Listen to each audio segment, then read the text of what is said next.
go ahead and call our board workshop to order. We'll go ahead and call roll. Ashley Castilian, I'm here. Tate Davis, Present. Mandy, Present. Daniel, Present. Michelle, Here, present. Tommy, Here. Tom. Perfect, thank you. All right, everybody's here. All right, we are gonna proceed. We have added on 2.01 nutrition services 2026-27 commodities pricing. Dr. Cooper. Yeah, just real quick, we forgot to include this last board meeting. Do you remember when you approved all of the vendors that we buy our commodities from? You do that every year. We were supposed to have the pricing list in there. So just to be fully transparent, here's the pricing list. And the good news here is some of them are exactly the same from last year, this year. Some of them have gone down, and only one has gone up a little bit.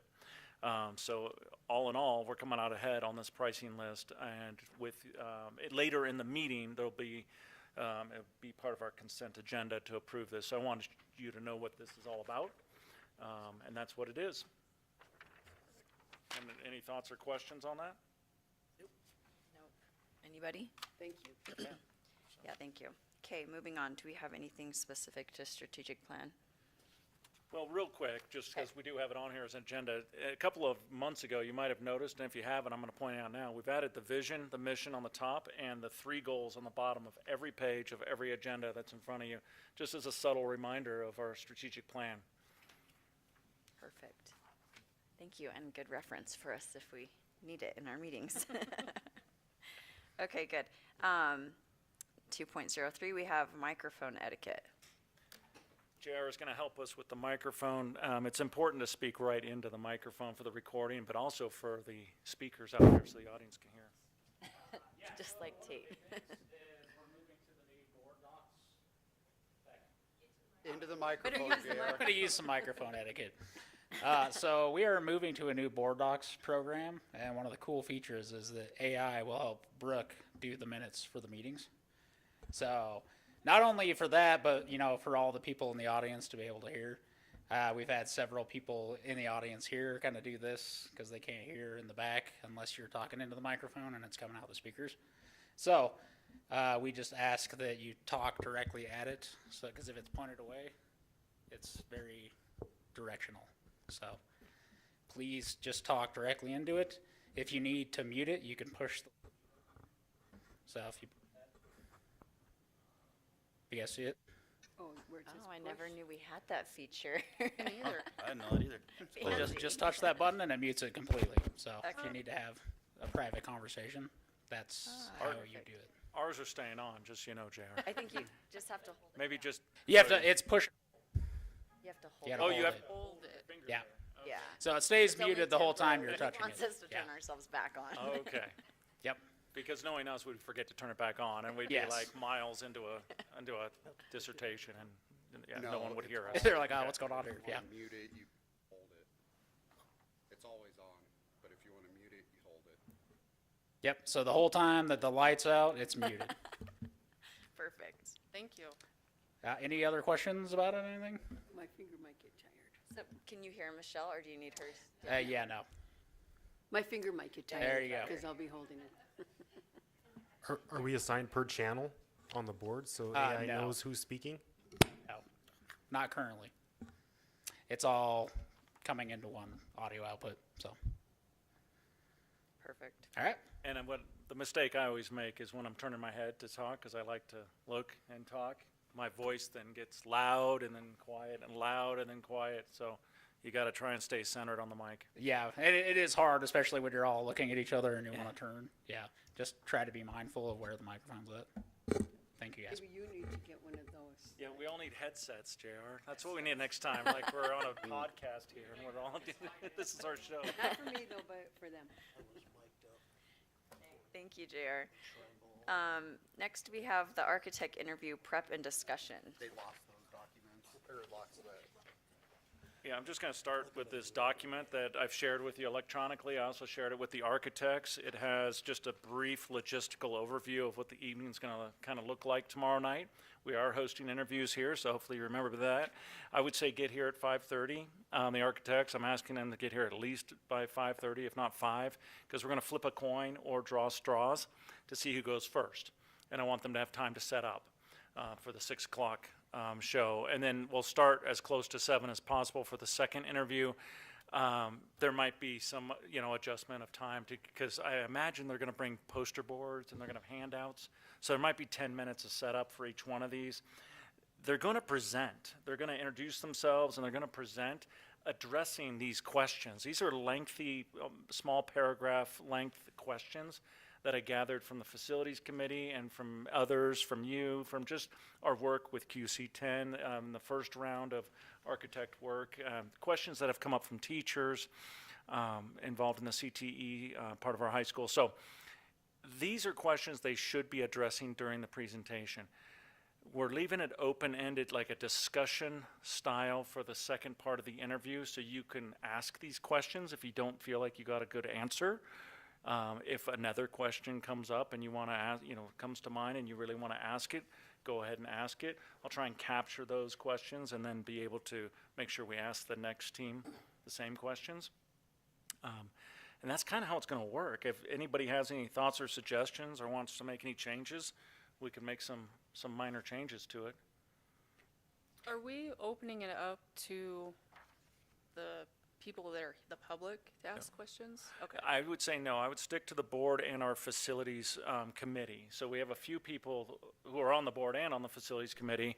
Alan's also on the facilities committee. I'm thinking Ken Yeager might be interested, in asking some questions, so he could maybe join us in some of those questions. But if we keep it kind of tight, that'll keep it a little safer than just a lot of random questions going on, because time is valuable and we already know a lot of the answers. Yeah. And some of the audience questions might be something real easy for us to answer. Okay. The only reason I ask is because I've had a couple people come to me and ask. So I don't know if it would be a good idea to address that at the public for some of the people that come, like this will not be open for the public to ask questions, however you want to word it. I've just had several people text me and stop me. So No, that's a good I don't- point. Good point. And what we could do is we could make a statement like that in the beginning. If there's a question and you think it's a good one, we can add it to this list, or you can just make sure to ask it to both firms. yeah. Okay. If you want to. If there's 10 questions, though, maybe we should have a discussion about whittling that down. And maybe some of them fall into these 5 question categories that we've kind of narrowed it down to. Or if people have questions, maybe write them down, submit them to us, and then we can follow up with Good. the architects, something, just Yeah. to save time. Okay. Are our notes,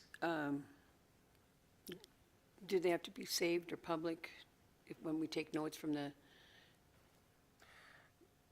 You can take notes and save your notes. This is not like a personnel type interview. This isn't like we're interviewing for a teaching position. These are 2 public firms, and this is a very public process. Okay. And we're not offering any award of money in this meeting at all. This is Okay. just hearing from them, their best presentation in the public to the board about why they think they're the best. So our notes are our own? They're your own notes, yeah. I don't need, but I would say hang on to them, because between tomorrow night's interviews and March 10th, I'm hoping that you're thinking about these architect firms. And on March 10th, we'll probably have a workshop in the beginning. We might have to have an executive session sometime during the March 10th meeting to talk about your thoughts of the strengths and different parts of the firms that you want to address, and which one you'd like to select for this next project. Are we going to have this set for each interview, with lines underneath to? We can. To answer that? Brooke can set that up for us. Yeah, that's not a bad idea. So you have a note catcher. For each individual one? There's only 2. Or 2? Yeah, Oh, I there's thought only there 2 was 3. firms. Okay. Yeah. So yeah, we could Okay. have 2 sets with lines underneath. Brooke's taking notes over there. She can get that all set up I mean, for us. not if it's only for me, I can do it myself. No, Brooke can do it for everybody. That way we can all take notes on it, and you can keep it in your board packet so you have it then, and bring it to the next meeting when we have a discussion about. If people do show up tomorrow, Is there any reason why we can't let them sit in? Can't let them do what? Sit in the, Oh, yeah, this is gonna be open to the audience. This is an open public yes, interview, yeah. yeah. I just didn't want them asking questions, because there's so many of Okay. you all up here asking questions, and a few from the facility team as well. Through the presentation, I think you're gonna get a lot of answers. Is this going to be the setup, or are we? This is what we were thinking, and they would set up right here. If you notice, we took out one row of chairs already in anticipation of tomorrow night, so there's more room to set up. Yeah, no, we wanted the audience a little further back. They were in like, this we're week's- so yeah, far back, it seems like. need a little more space. Where's the facility committee going to be then? So the only person on the facility committee right here, Dr. Demaray, Ms. Harder right over here, and Ken Yeager, right? And then Daniel and me. Oh, and Tom. So, I mean, the facility committee is kind of represented here already, and we'll invite Ken, and if you can remind me to invite Ken, make sure, Ken Yeager. Oh, and Logan, yes, Logan, oh my gosh, yeah, new coordinator of maintenance. How quickly I forgot, yeah, Logan Okay. should be here too.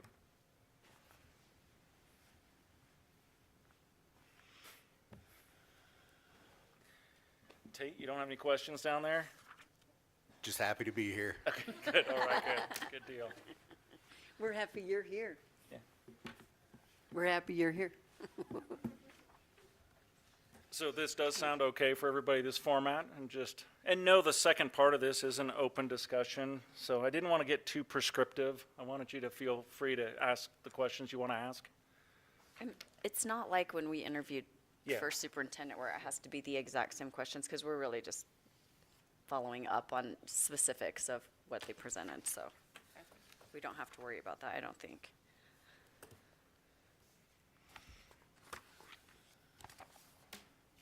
I guess one comment as far as format goes, I think it's going to be important for us to carve out time for that executive session. If there are specifics within the presentations that wouldn't be appropriate for us to discuss in public, Right. that would be good to have outlined ahead of time if we're looking for an approval in March. Do you feel like March 10th is soon, to make it part of that meeting is soon enough to have that executive session and have that discussion? Obviously before a decision is made on the agenda? Or do you feel like there needs to be one tomorrow night? I guess it depends on the presentations. Okay, I'm not sure. I know for myself, it's beneficial to discuss while it's top of mind if we have good notes and we're kind of already in that mindset. Certainly there might be follow-ups as we think a bit deeper on the presentations. one of the strategies behind this longer stretched out schedule that we have for this process is to wait and see what happens with recalibration. And that just started yesterday. And we've already heard some news, so some, possibly good things could be happening during recalibration during this legislative time, but March 6th is when we get a lot of those draft bills will be either in motion or will have been taken off. So we'll know more about school finance by March 10th. That was the original intent for why waiting till March 10th to have a discussion. If you have an executive session right after, I agree with you, it's top of mind. Are people going to expect, though, an answer? You can always come out and say, no decisions, if you want to. But then you've got to remember that for a few weeks, for March 10th. Or we set up another meeting. We could have another board meeting as well, if you want, sometime end of February, early March. I'm good with whatever everyone feels is most comfortable, or if you want to have one tomorrow night after, just to get initial thoughts, but already knowing no decisions made because we're still thinking about the budget. We're still, everybody needs to have a little time to think about it because it is a big, huge decision. But so whatever makes everyone feel most comfortable with, I'm good with. I think it's a good idea. We have a short executive discussion afterwards. Initial Obviously, impressions. knowing that no decisions are going to be made. Okay? Yeah. Right. Does that sound good? Yeah, I think that's a great idea. Okay. Okay. So let's remember to add that to tomorrow night's Have to agenda. advertise for Yeah. that. Yeah, I think Brooke Well, it's, Do we have enough we're within the 24 hours. So Oh, we- actually, Brooke, right now, you can We get need it to, posted. yeah, we need to put it out right now. Meeting's set, we can change the agenda for the meeting at the start of the meeting, so I don't think there's any concern with adding this to an And agenda. adding something that's not going to take action should be okay. If we were adding something to take action, then. You can amend the agenda. Sure.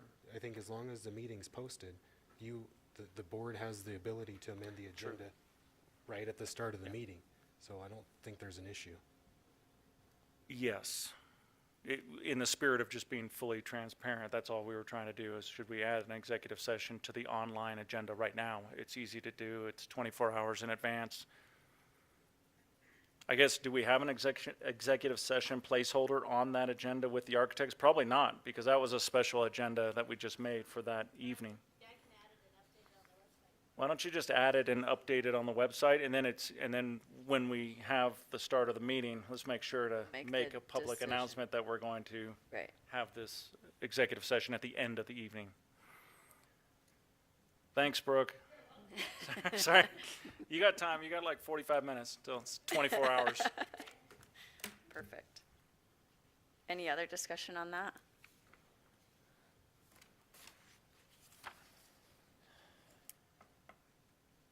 Okay. We'll move on to the next. Quarterly superintendent review. I know when we did the yearly review, we talked about doing quarterly superintendent and board reviews, just so that we can be more in-depth on each of the each section. So tentatively, I'm thinking we do one March, which we'd be having an executive session anyway, so it might make our meeting extra long. So we can move these dates, whatever you want to do.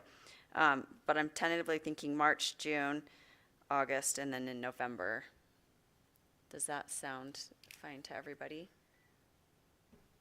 I think in March we can do, since we're on even numbers this year, but we always have to do number one for us and also for superintendent review.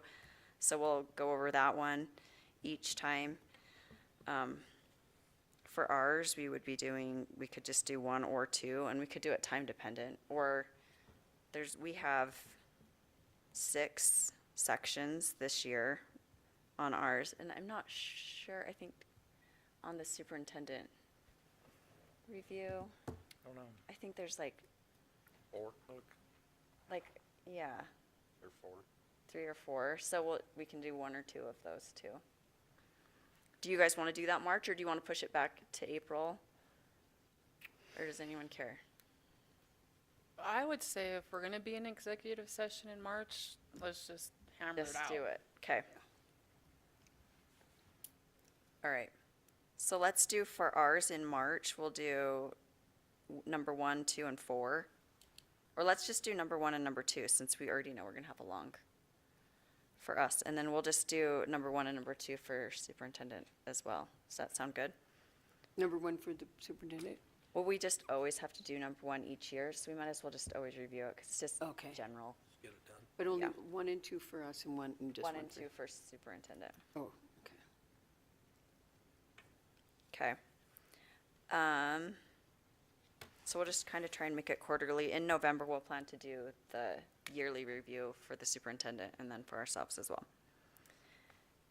Also, thinking ahead to doing a retreat again like we did last summer. So possibly end of July, first week of August. So if you want to just email, if you can look ahead at your schedule, the last 2 weeks of July, which, Tommy, I know you have fair. Which week is that? Last weekend of July.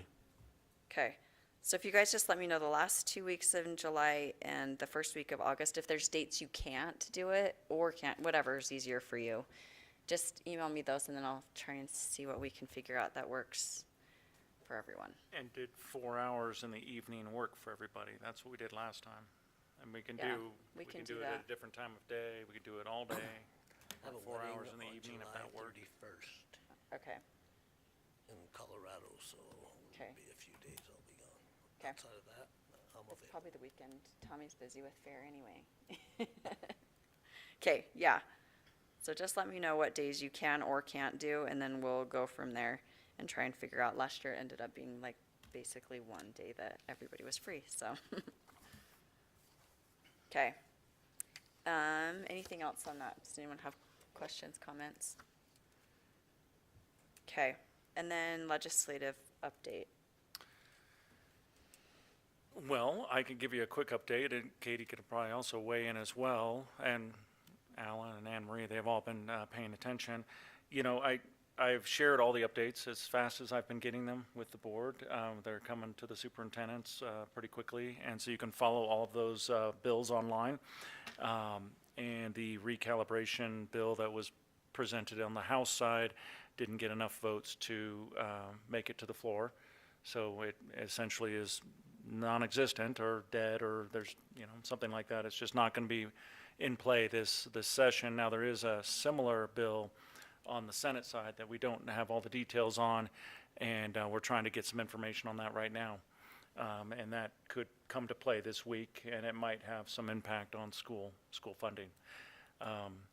On a, I guess, a positive note is we didn't have a whole lot of things in the House presented recalibration bill that we were very excited about. You know, in particular, the health insurance for all, one size fits all state model plan was going to have quite an impact on our district and our employees, so we're glad at least that's not happening. Yeah. And the session just began, and it's 21 days long. It started on Monday, and several of us are going to be there in a week and a half. So we'll be there at the Capitol to tour around and meet some of the legislators. And that's what I know, unless anybody has more to add. That's kind of it's been quiet today. Katie, who was that guy in Casper that wanted to put insurance, Wyoming insurance? Was he a senator or a Congress, or whatever it is? Do you remember? It was one of the two Democrats that were there. Not the one on the very end, not the one from Jackson, but the other one. Because I just wondered if he was in the Senate, if, I don't you know, know. if that was going to come up.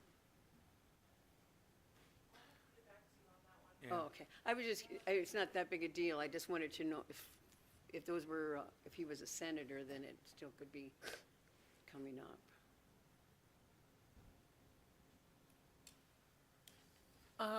Just curious, how did the discussions go last week with Scott Heiner and EA? Yeah, me too. Yeah, you know, they went as well as they could. He gave us a full 90 minutes. Alan, Anne Marie, and Katie, we were all there to help provide some factual information on how that recalibration bill was going to impact the district.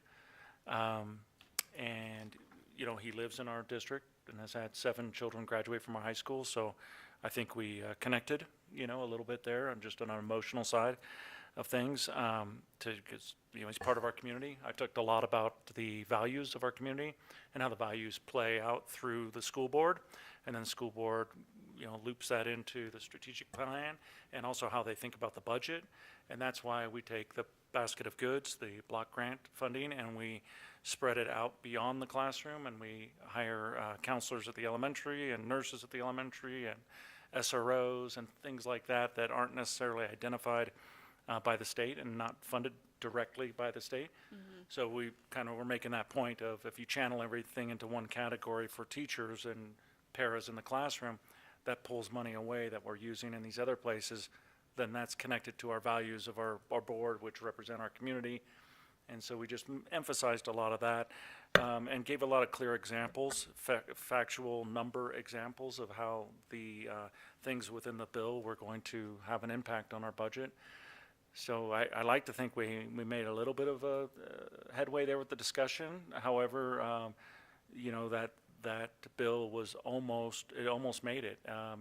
It needed 2/3 of a vote to make it onto the floor yesterday, and it got 41 votes. It needed 41 1/3, I think is what it needed.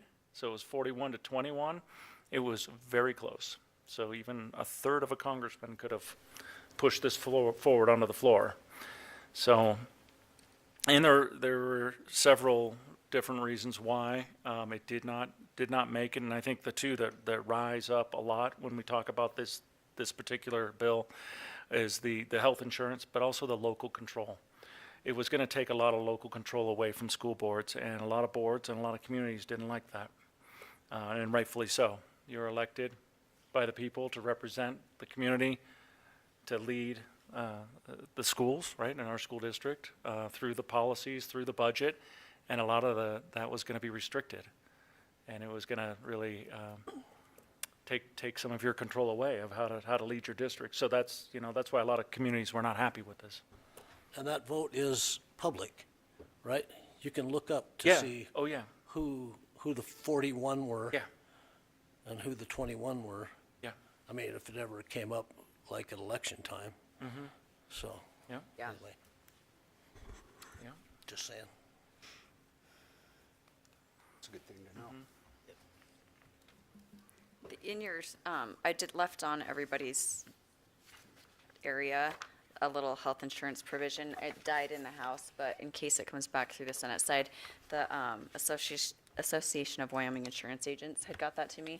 Just their other concerns besides just that it was, anyway, it's just all of their concerns of why it would not work. So that's for your information. Hopefully it doesn't come back up, but we'll see. Every district and every community is so unique, even here in Wyoming, where most of us are considered rural, that we all have our unique attributes and our unique needs and our different values from community to community. So it's important that the boards still have control over the budgets that align with community values. And this healthcare is very popular on the east side of the state and down into Denver and that area. It's not popular over here. Not as many providers, not as well served in Utah.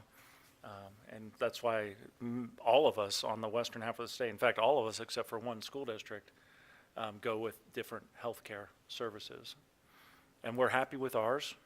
We have a healthy group of staff, and so our rates haven't really climbed up recently. And by joining this larger statewide group, we bring in the good and the bad with that, right? You have numbers out there and statistics that would actually draw us down because we're healthier than the rest, and we get better rates right now than the rest. So we'd like to keep it that way. Yep. Yep. So it's important that we can shop around for our health care.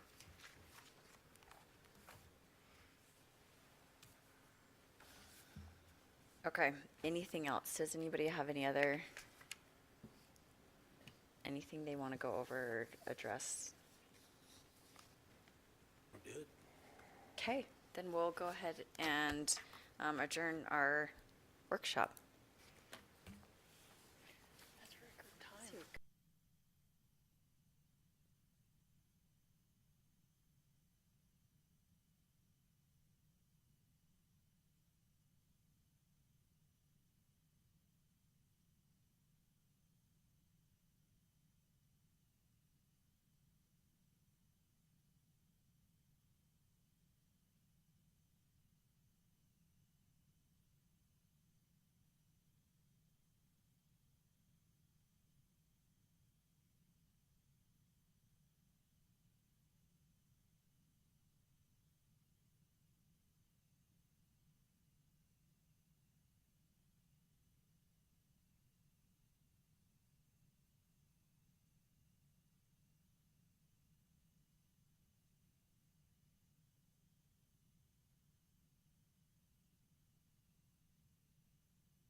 Yep. Okay, we're going to go ahead and call our meeting to order. We'll start with our roll call. Tate Davis, Present. Mandy, Present? Daniel, Present. Michelle, Present? Tommy, Here. Tom, and myself here. Okay. Can we have Harrison Elementary lead us in our pledge today?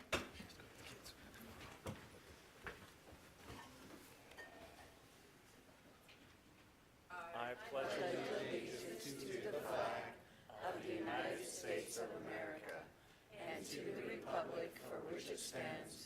One nation, under God, indivisible, with liberty and justice for all. Thank you, and thank you everyone for joining us today. Do you have the thing I read for the public comments? Sorry, it's not on my.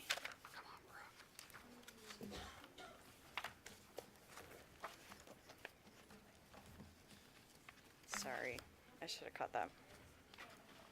What we could do is just ask if anybody has any public comments, we have 3 Okay. minutes. Do we have anyone here for public comments today? We do 3 minutes for an individual and 5 for a group. Oh, Tommy's got it for me. Thanks. Always prepared. Now is the appropriate time for visitors in the audience to be recognized and to speak on items both on the agenda and of general concerns to the patrons of the Green River Schools.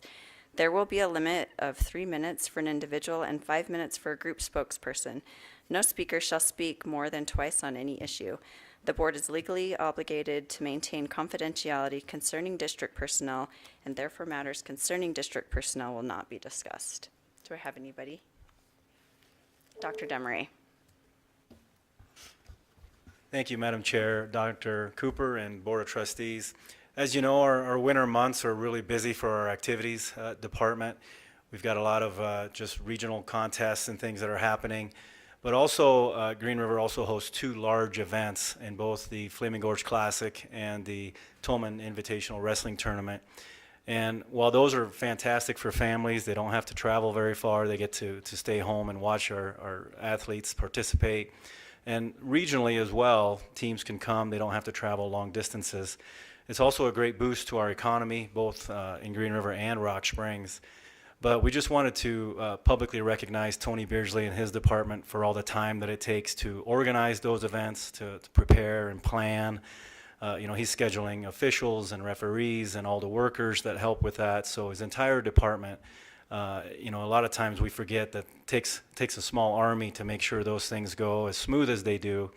And while other districts maybe in the county benefit from those activities and events as well, it really is his department that sets those up. And so we just wanted to publicly recognize Tony and his team. So, yeah, thanks.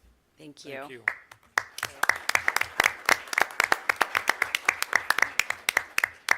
And I would add, in addition to that, thank you to all the volunteers that help with that and the sponsors.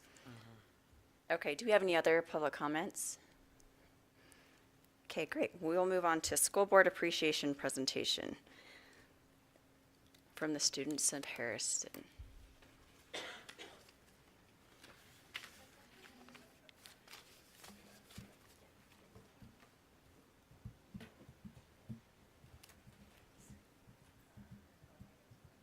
Gonna go right up front.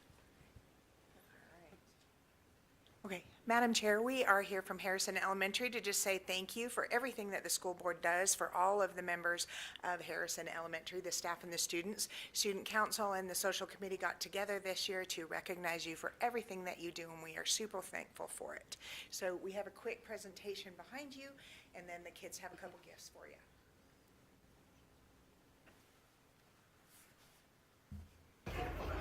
Thanks for hiring the people who make this school a great place to be.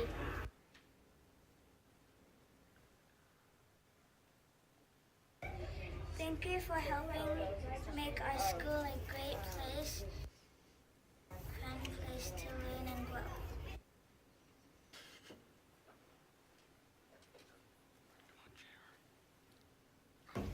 Thank Thank you for all the hard work you do behind the scenes to help our school.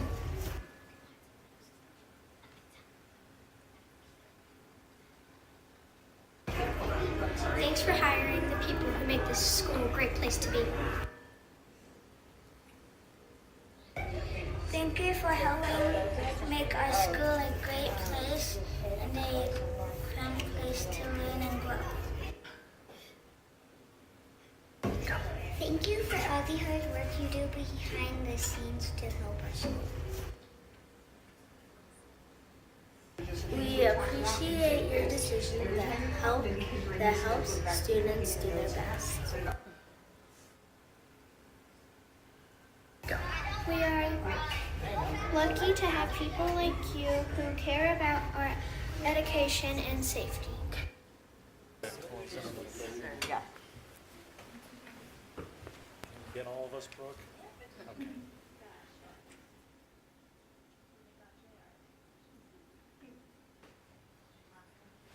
Thank you. Thank you, guys. Thank you so much. Thank you.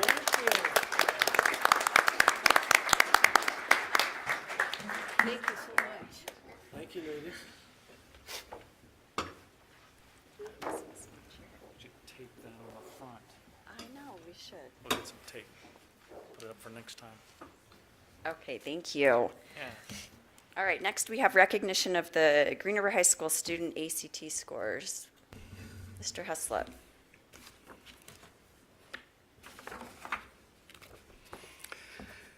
Thank you for granting me the time tonight to recognize academic excellence at Green River High School.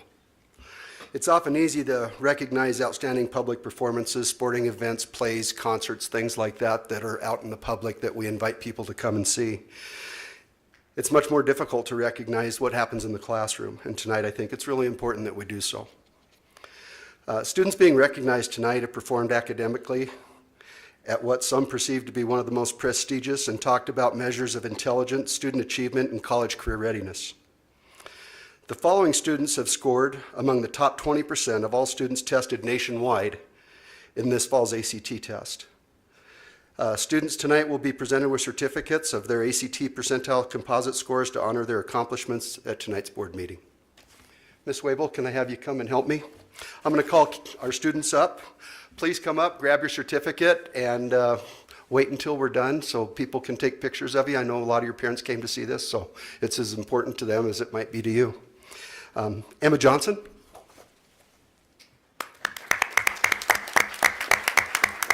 Tanner. Ryan Bodie.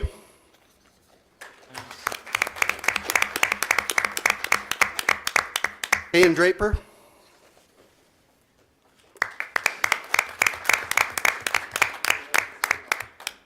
Melina Costa DeNova. I got it, didn't I? Other than the pause. Jake Stanton. Bethany Holmes. Mitchell Horn. Jason Mandros. Ellie Kuros. Zane Dotson. Taylor Hernandez. Nathaniel Potter.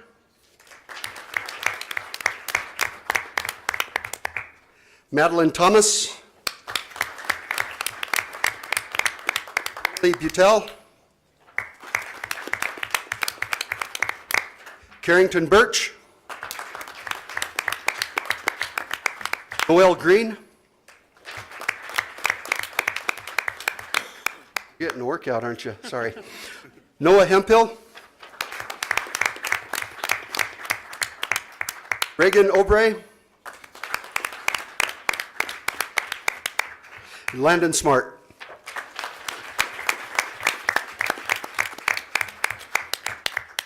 Again, this achievement is a big deal, and I don't know how many of you know this. I think I told this to some of the board members last year, but Wyoming is one of the few schools nationwide that tests all of their students in the ACT test. So among those few states that score or that test all of their kids, Wyoming has been among the top states in the nation scoring-wise. So that's quite an accomplishment, not just for our state, but for these kids. So one more round of applause, and thank you very much.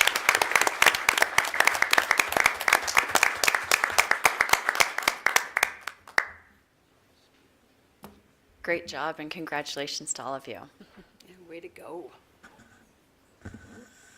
Maybe squish in so your parents can get a good picture. Want to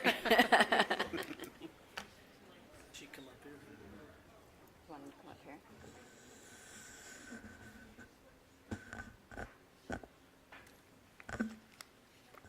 With Darren and that teacher. And then when your parents are done, we'll invite you to come up here and stand in front of us and we'll take a picture with you too.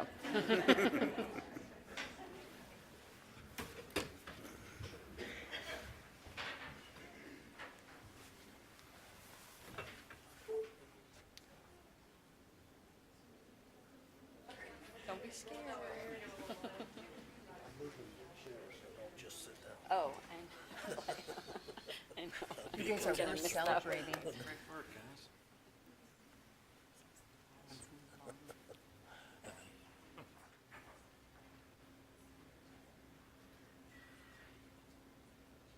A lot of cameras.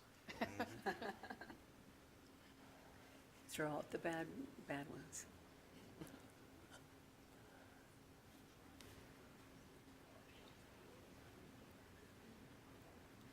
I keep looking.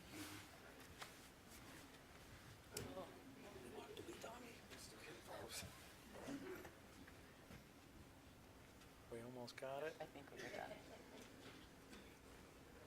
I think she's doing a video. Live stream. Got it. She's got it. Great job, you Good guys. job. Thank you, guys. Congratulations.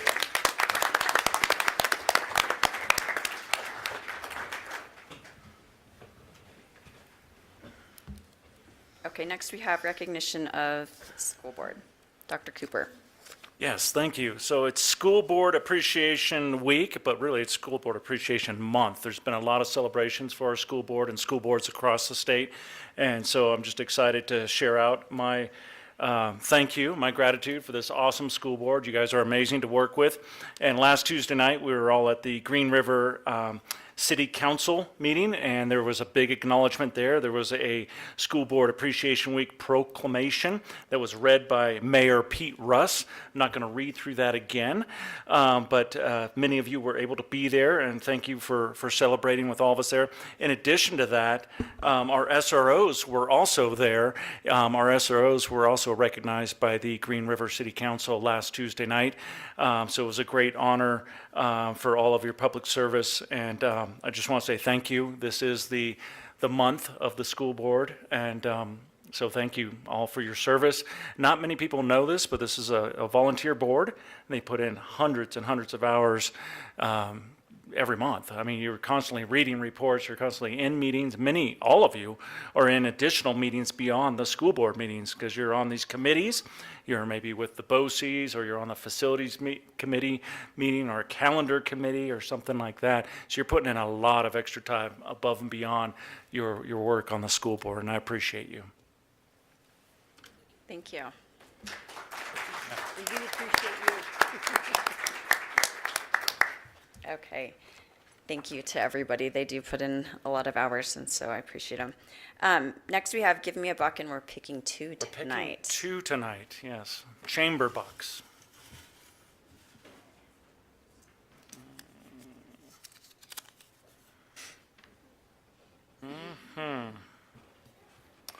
Okay.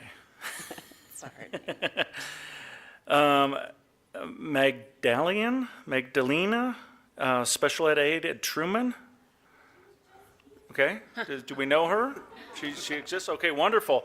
100 chamber bucks heading your way. Right.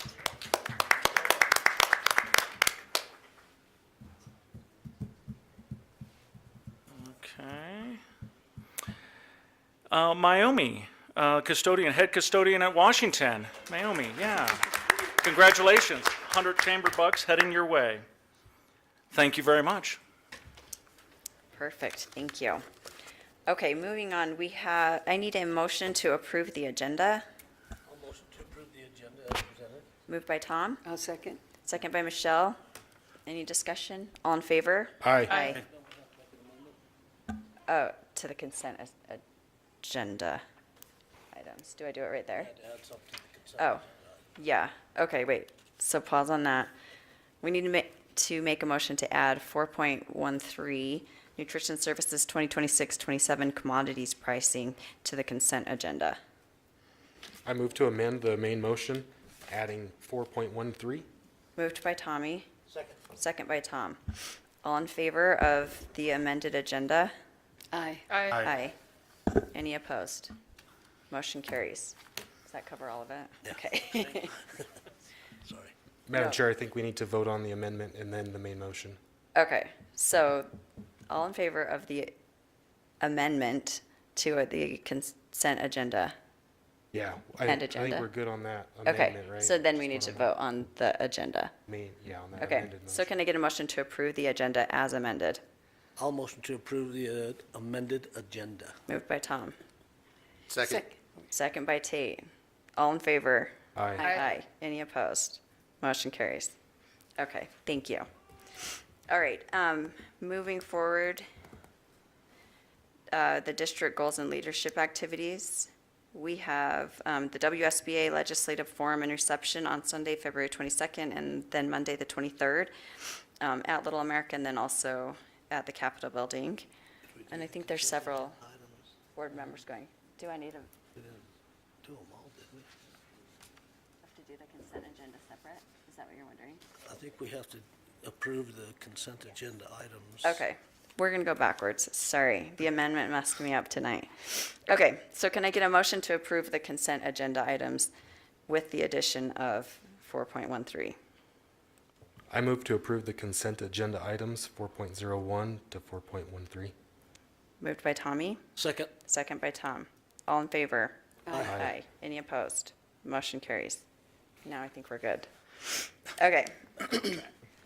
5.02, we have the 2026 COSBA National Conference in Louisville, Kentucky, March 13th through the 15th. Tomorrow night, we have the CTE facilities update in preparation for architect interviews, and those are tomorrow, February 11th, and they start at 6 p.m. We will be interviewing 2 different companies. And if I could just add something really quick there. Audience is welcome to be here. It's in the public. The interviews are. The questions will be asked by the board and the facilities committee. But this is an open public meeting, so anybody's welcome to be out in the audience to listen to these architect firms and what they have to present for solutions for our CTE renovation project at the high school. Thank you. And then we have a reminder about rec board grants that are due on March 3rd, 2026. Yeah, it's just a reminder, the deadline application is March 3rd. It is on the school district webpage. If you go to board, then rec board, and it's all fillable on the webpage now, so you can just fill it out there. And just a heads up. Okay, we might have a long meeting in March. Yeah, it is going to be a long one. Okay, moving on, we had, for personnel, 6.01, approval of new certified staff contracts. Mrs. Cubby. Good evening, Madam Chair, Superintendent Dr. Cooper, and Board of Trustees. We're excited to move a Toman teacher forward tonight for approval for her certified contract. It is Brooke Luck, and they are off and running out at Toman Ranch. They've been going for about a month, and things have been going very well. Good. Can I get a motion to approve the new certified staff contract? I'll motion to approve Brooke Luck, rural teacher, Tolman Rural School. Moved by Tom, second by Michelle. Any discussion? All in favor? Aye. Any opposed? Motion carries. Next, we have approval of certified resignations and retirements. Yes. Our first resignation is Sydney Ferrer, a kindergarten teacher at Monroe Elementary. Okay, can I get a motion to approve the certified resignation of Sydney Ferrer? So moved. Moved by Mandy, Second. second by Daniel. Any discussion? All in favor? Aye. Any opposed? Motion carries. And then we have 6.03, approval of certified sabbatical. Nope. Sorry, retirements. I jumped ahead on, I didn't look up. No worries, no worries. I come before you with a retirement for Tim Cassidy of 39 years, I believe, is his tenure here at Green River High School and Sweetwater too. And not even just Green River High School, but he is industrial arts teacher and is looking forward to retirement. His presence will be greatly missed, 39 years of experience, and I know the kids and the staff will definitely miss his presence. Thank you. Can I get a motion to approve Mr. Cassidy for retirement? I'll reluctantly motion to approve Tim Cassidy, retirement, CTE, Green River High School. Moved by Tom, A second. second by Michelle. Any discussion? I know he'll be greatly missed, and a big thank you to him for all the kids that he's impacted over the years. All in favor? Aye. Any opposed? Motion carries. Okay, now we will move on to approval of certified sabbatical. I come before you this evening to recommend approval of a certified sabbatical request. This request is pending the staff member's admission into a certified college or university, and I know the staff member is very close to having those letters come in for acceptance, but this is pending that acceptance into that accredited university or college. Okay, can I get a motion to approve? Madam Chair, I move to approve the certified sabbatical pending admission to an accredited college in compliance with policy GCBDF revised July 15, 2009, including sabbatical conditions 1 through 10. Thank you. Moved by Tommy. Second. Tom? Any discussion? I do want to add, he did meet, the staff member did meet all of those requirements with that exception of the certified, or the accredited university or college. Okay, thank you. Any other discussion? Do we have anyone in mind to take his place, or? That position, once approved by the board, will be moved forward with a posting for a one-year contract to fulfill that position with the anticipation of this member returning to us the following year. Perfect. Any other discussion? All in favor? Aye. Aye. Any opposed? Motion carries. Okay. Next, we have 7.01, play-based learning from Harrison Elementary, Principal Lake.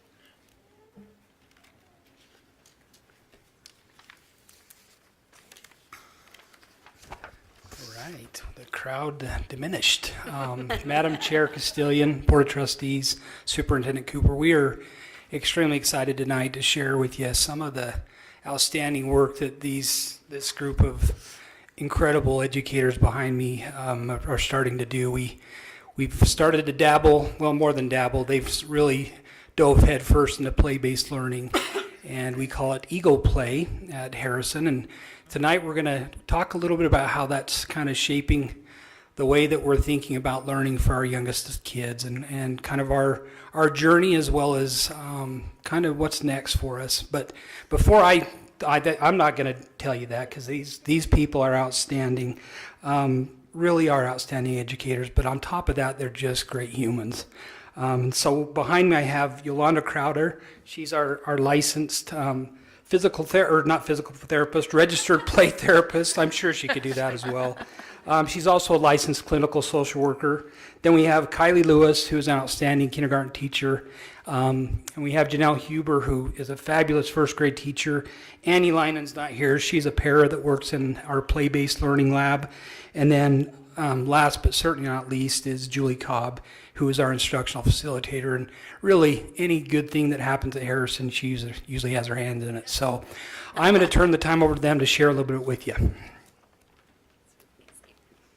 Okay, I want to start by having you experience something before we talk about it. So let's play. Everyone find a partner. Find a partner. Audience participation.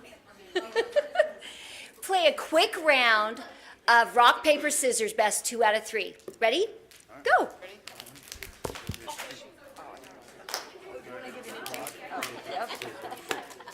Oh, I got you. Yeah, I got twice. Twice. Pick my butt. All right. My timing was a little off to start. Mine, we usually go one. It's just 2 out of 3, guys. They do it Just different. Okay, let's come back together. We just have a little glitch. Give me 1 second. Could you please take off your It wasn't open. Oh. Can I log in somewhere and give her access? Well, you guys have it. She needs access to all the videos. And they're still going for it. They keep time. Funny. That's why I was, yeah, Can you send him the request real quick? I kept telling them, that's how they do it, that's why I was messed up. Don't forget the excitement of your rock, paper, scissors. Hold that. Hold that thought. Yeah, you can play another round.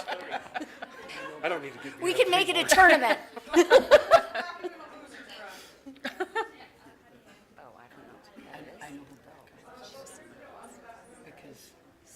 We had a little bit of a glitch with the videos, but they are really like the heart of the presentation, so we really want you to see those.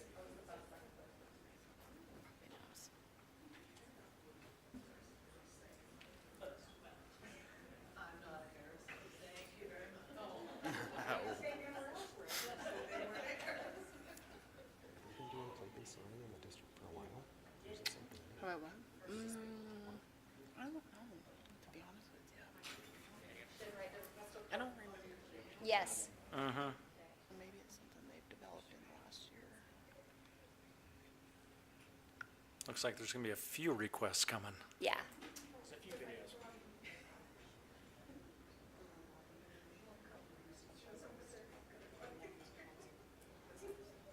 You're on top of it tonight.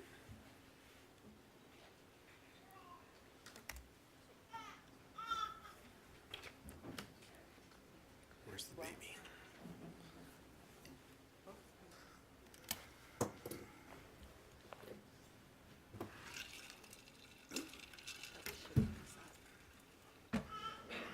Maybe yours was, does it look like we have them all?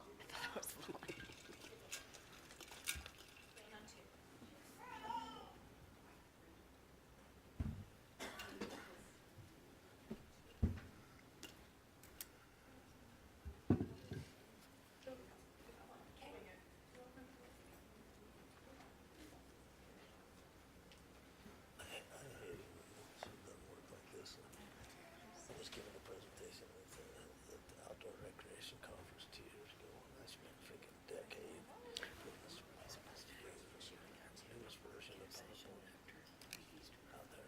They didn't have the newest version of Purple, so it was a friggin' mess. It was a mess. I couldn't hear every other conversation. We didn't say anything, but we put it on. He's almost crawling over there. See her? Remember when she was pregnant, sure? Okay, I just, I couldn't hear all that. No. Oh. Don't you? Then I thought we were supposed to, he was gonna announce. Okay, I'm not sure if we can get the last one, I but just, we'll move forward. So, after that, rock, paper, scissors, that was a lot of fun, right?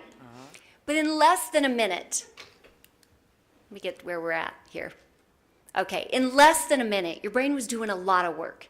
You're processing information quickly, making decisions, recognizing patterns, coordinating movement, and responding to another person in real time. So even a quick game can show us how powerful play can be in developing critical brain functions. The research is clear. Intentional play isn't a break from learning. It's how young children learn. And it's the lens guiding the work you're about to see and hear. All right, it all started with the kitchen. As a school social worker and play therapist, play is my primary modality for providing counseling to children. And so when I walked into Kylie's kindergarten classroom and I saw a kitchen, naturally I had questions. So I asked her about it, and not because it was unusual to see a kitchen, but because it seemed intentional. And as a play therapist, anytime I get to see children get more opportunities to engage in their first and natural language of play, I get excited. So Kylie shared that she was looking to create more play opportunities in her classroom, and that shift was prompted by her attendance at the Kindergarten Summit in 2023. The summit is led by and hosted by Nikki Baldwin at the University of Wyoming. And what that does is it brings together kindergarten teachers from across the state to really study the science of early learning. They collaborate and they rethink how instruction can better meet the developmental needs of our youngest learners. So that conversation with Kylie was the beginning of something much, much bigger. Kylie invited us, things just really fell into place after that. Kylie invited us to the Kindergarten Summit the following year, and that's where we met Nikki. Her passion and her drive for this work is really what ignited us. And she supported us, she believed in us, and so much so that we ended up launching our first play lab that fall. So what started with a play kitchen really developed into a structured, grounded approach based in research and child development. We're now in our second year of play-based learning, and we wanted to share a little bit of our journey with you. So the structure of our Eagle Play Lab was already in place because we have a Eagle's Nest, which is bi-monthly. It's a social emotional group setting where I teach social emotional development to all students at Harrison. So it was the natural and easiest launch pad for our Eagle Play Lab. Eagle Play Lab is offered to our kindergarten through second grade students, and what it does is it's designed to really give them real-time authentic practice in those social skills. One of the things that we do is we get together as a team, we develop a theme for the month, and then we come up with intentional play stations for kids to go through as they engage in Play Lab. Some of our planned play zones, as you can see, are dramatic play, STEM and building, art and creativity, sensory, nature play, and cozy corner. They get the opportunity to engage in all these: cooperation and teamwork, self-regulation, problem solving, emotional expression, communication, and empathy. And as you take a look at this picture, there's a lot going on, but you can see it really is a demonstration of all those things above. This particular station was a pie making station. So the children have an opportunity to decide who's the customer, who's the baker, who's the cashier, who's the delivery driver. It really is just a really amazing thing to watch them engage in this dramatic play. One of the things I'd like to point out to you is at the top right-hand corner is our SLPA, Alicia Bernard, who is a very active supporter of our Play Lab. And she gets to come in and push in on those speech services and really work on speech in that real time and also support those social skills. There's no doubt that we have seen growth in our social skills development, but year 2, what we're planning on doing, or what I've already done, is I've done a teacher pre-survey and a teacher post-survey that will be coming up. We now want to be intentional about measuring, and what we have already observed, we want to be intentional about measuring our social skill development. And lastly, I'm not sure if this will play, but in the words, in the words of our second grade students, this is what they find, this is what they describe Play Lab as. Everyone have joy here? Everyone has joy here. So I went to the Kindergarten Summit a few years ago, and I was really inspired to do this amazing, amazing work. So I started in my first grade classroom with my STEM bins in the morning. We have a soft start. So we have about 10 to 15 minutes to work on team building and collaboration with our students. And I jumped right into my STEM bins. They are a wide variety of purposeful play tools. So they are fine motor, gross motor, Sometimes they're an academic skill game, and then this year I got a dramatic PlayStation, and they love it. I've been able to tie the dramatic PlayStations to our different reading units, so they can use their vocabulary and the information they've learned in reading in this dramatic play center, and it has been absolutely phenomenal. Kids are engaged, they are excited in an authentic way. They come into school so ready to be here and so ready to be in my classroom. They're also not just playing. During this time, they are developing strong language skills, problem-solving skills, and right here I have a video of one of my students describing to you what it is he has built in his STEM bin. Elaine. You have to go in here with the gas mask because they're alien dinosaurs. Whoa.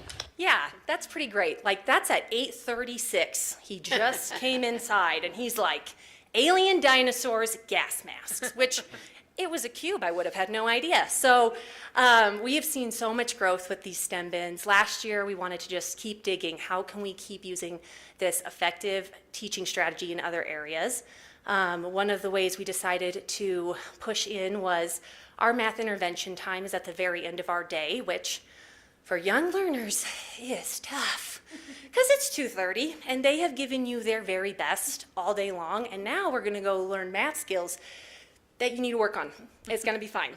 And so we have found in the past that students, they're just tired, and you can get them going, but it's been difficult. So last year we thought, how can we use this purposeful play, use it in our math intervention to bolster that engagement and have kids be excited to be in math intervention.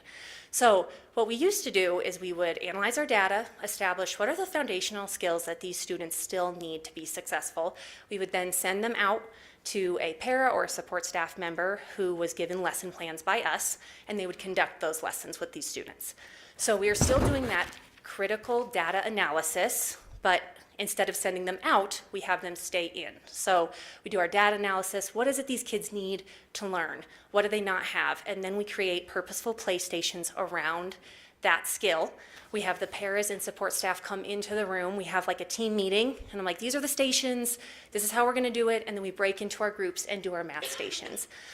Students are engaged, they are excited. It also allows me to have more frequent and clear communication with the paras and support staff members who are running these groups. It also allows me to be more flexible. I can jump in with this group. Oh, if I saw during math this kid, maybe something wasn't right. I saw that this is not clicking for them.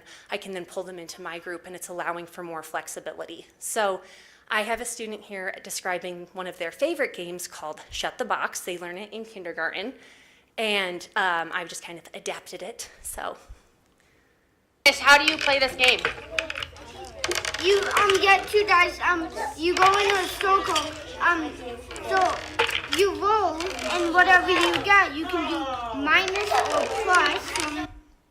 So I love that because you can see that that game is very versatile. So you're using plus, you're using minus. For some of my students who maybe are still struggling with that, I'm supporting them. We're practicing counting on, we're just adding. For students who have it and we are fluent, we are trying to be fast, we are trying to be flexible. I have a 3 and a 7. What do you got? What did your dice say? What can you do? And they just love, love, love that game.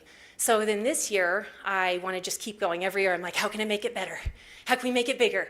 And so this year, in English language arts, I really wanted to utilize this strategy. And so what I've done is retell is one of our big priority standards. We know students need to be able to retell story. It has to have character, setting, beginning, middle, end, and message. And they are good at this. They practice it, they become masters of it. But setting is hard. It just feels like they get it, but it doesn't feel super purposeful for them. And so this year what I've done is when they're done with their exit ticket, I say, go build the setting. And so they go to my builds area, they get supplies, and they just create the setting. And I have seen such a deeper depth of knowledge around setting. And here is a video of some of my students building the setting. What are you building, Ruby? We were building a forest, and then we put snow around it and trees that fell down. And some of them are up too. Some of them are up? And we made a river. I And what's made this? Papa's house. Here's a bench, and here's the way in. Oh. And those are right there. Oh. And that's the door. And where did you learn about Baba's house? In the book that was called The Mittens. Can you show me the book? The guys remember the name of what we call this? The place? Good. I love that you can see in that video, they didn't just tell you it was the forest. They described the forest to you. They told you it was winter. They told you some of the trees were up, some of the trees were down. They built a river. They built the house. So not only did they say, yep, it's the forest, I'm done, they described the entirety of the setting for the entire book and then described it. And so I'm just being able to see so much greater depth of knowledge, and my students are really engaged in these truly authentic learning experiences for them.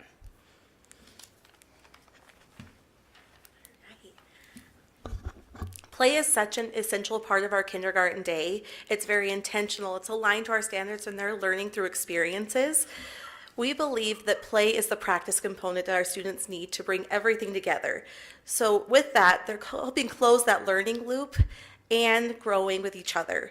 It's the best tool we have found to help our kids reach those outcomes we desire, and we've seen so much growth, especially in student engagement. Students are excited to learn, they're excited to come to school, and they're really taking ownership in their learning, which is huge for us. We feel like they're getting a deeper academic knowledge. They're growing socially and emotionally through these practices, whether it's creating a shaped pizza with Pizza Hut boxes to give that atmosphere of cooking with 2D shapes, or being cardiologists for the day to practice mending broken word hearts or counting word syllables. They are just growing through these experiences, and it's helping close that learning loop for our students. We also do a math intervention towards the end of the day, and we were seeing the same kind of thing. Our students are just kind of bogged down at the end of the day. They were tired, and we were doing a pull-out approach. We were analyzing the data, forming the skill groups, but we just weren't seeing the growth that we wanted. And we knew play was how they learn best, so why are we not doing that? So we made a huge shift in the last year, and our kids just took off. They started to blossom. We had kids that really struggled with confidence in those foundational skills, and once they got into the classroom working with their peers, they just took off and were blossoming. And it was just so much fun to watch. In math, they're using so many different tools during these centers. They are using blocks, they might be using loose parts that we've gathered, buttons, nuts and bolts, whatever you can find at home, and games to play with each other. They're collaborating and growing those foundational skills. Oh, sorry. So it could be that they're playing Shut the Box to practice that number sense or even addition fluency. They could be using some of our loose parts to build two-dimensional shapes. Like you can see they built, well, they called it a shape pizza after we practiced. This was their circle pizza. And then at the beginning of the year, we had a dramatic play stand where the students were building school supply orders. So they were having to physically count out those items and practice that beginning kindergarten skill. In this video, you'll see some of my students bowling, and it's not just any bowling, this is subtraction bowling. And when you're doing this, they have to throw the ball and build their own model and then replicate that through their number sentence and check each other, and they're coaching one another, and they just have so much fun. So you'll see a few of my students in this video.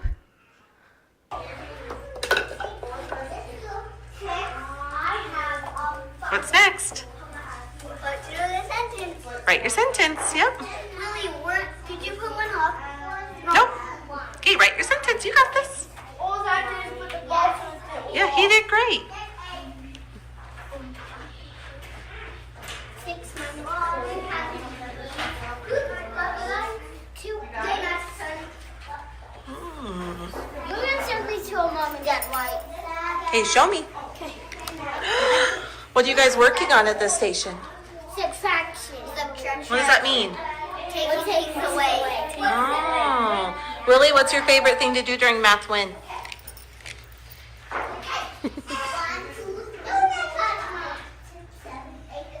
What's your favorite thing we've done?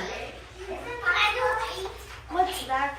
Shut the box. Shut the box. You like doing the addition? What's your favorite thing, Taylor? I like to do the bowling. Why? Because you're gonna learn like subtractions and plus. Nice. What's your favorite thing? Bowling. Why do you like bowling? Because it's kind of like the real one. Nice. And I think she said it best. It's kind of like the real one. We're bringing in those real life experiences and making those abstract concepts become more concrete and meaningful for our students. We are also doing literacy centers in our classroom. Those are also at the end of the day, and we're trying to make those as purposeful and engaging for our students where they're practicing those foundational literacy skills. and they're practicing storytelling, strengthening their fine motor skills. We know that this age group really needs that.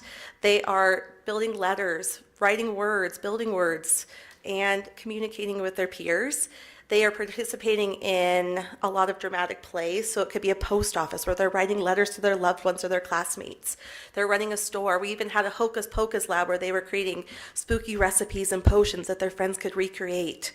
And they are also building characters from our books. They could be building a town and retelling all of those community helpers that we've been reading about. They're also ice fishing, and we try to relate to what's going on, but there's no ice and no snow for us, so a little different this year. But they were ice fishing for heartwords that they are practicing anyways, but they had to be careful not to catch a shark because you have to throw your whole catch back. And then they're also playing games like Don't Break the Ice, where they're reading with their peers. It's just really fun. They feel like they're just playing and having fun, but they're learning so much more, like vocabulary development, social skills. They're negotiating roles when they're playing. They're having to resolve conflicts without the teacher. And they're collaborating, which is all really essential life skills. In this next video, you'll see some of my students playing Don't Break the Ice. Ava and Dylan, what are you guys playing today? Break the ice. Don't break the ice. You don't want to break the ice? Yeah. What do you have to do? Save the penguin. What steps do you have to take? Words. What do you mean words? What do you have to do? Consonant, vowel, consonant. They are consonant, vowel, consonant words. Show us. Wham. Yeah, swam. Oh, that one had more. It was consonant, consonant, vowel, consonant. Okay, Dylan, what are you going to do?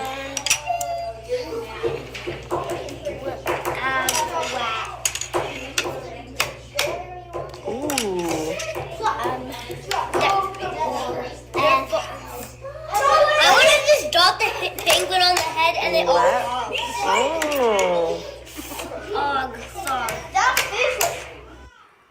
You can just hear their excitement when they're playing, and it's been a great way to meet all of the needs of our students because we have a lot of diverse needs in the kindergarten classroom. And it's just allowed for each kid to have that entry point into learning with low pressure and just fun. So thank you.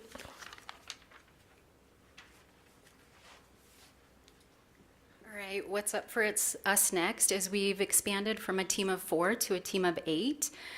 We've invited Kylie and Janelle's partner teachers, Mrs. Roper and Mrs. Mays, and then we've also added Mrs. Heiser and Mrs. Held to our team. So we're going to try and incorporate more play-based opportunities on all of those classrooms. And I think even in some of our higher grades, they're also picking up on some things as well.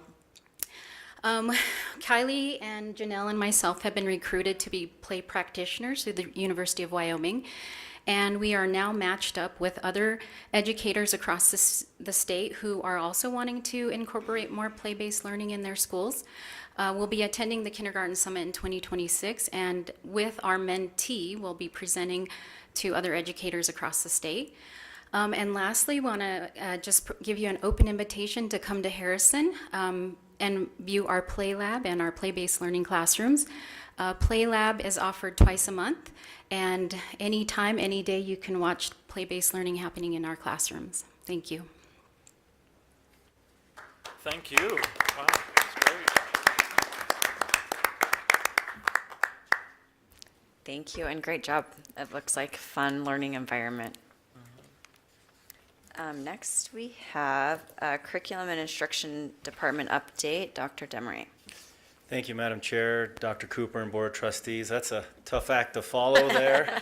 But I will say one benefit of my position is I get to do a lot of walkthroughs throughout the different buildings, and having been in those folks' classrooms, they bring that same passion, enthusiasm every day that I've had the chance to walk through there. And I think that Mr. Lake's exactly right when he says that Julie is probably behind every good thing that happens at Harrison.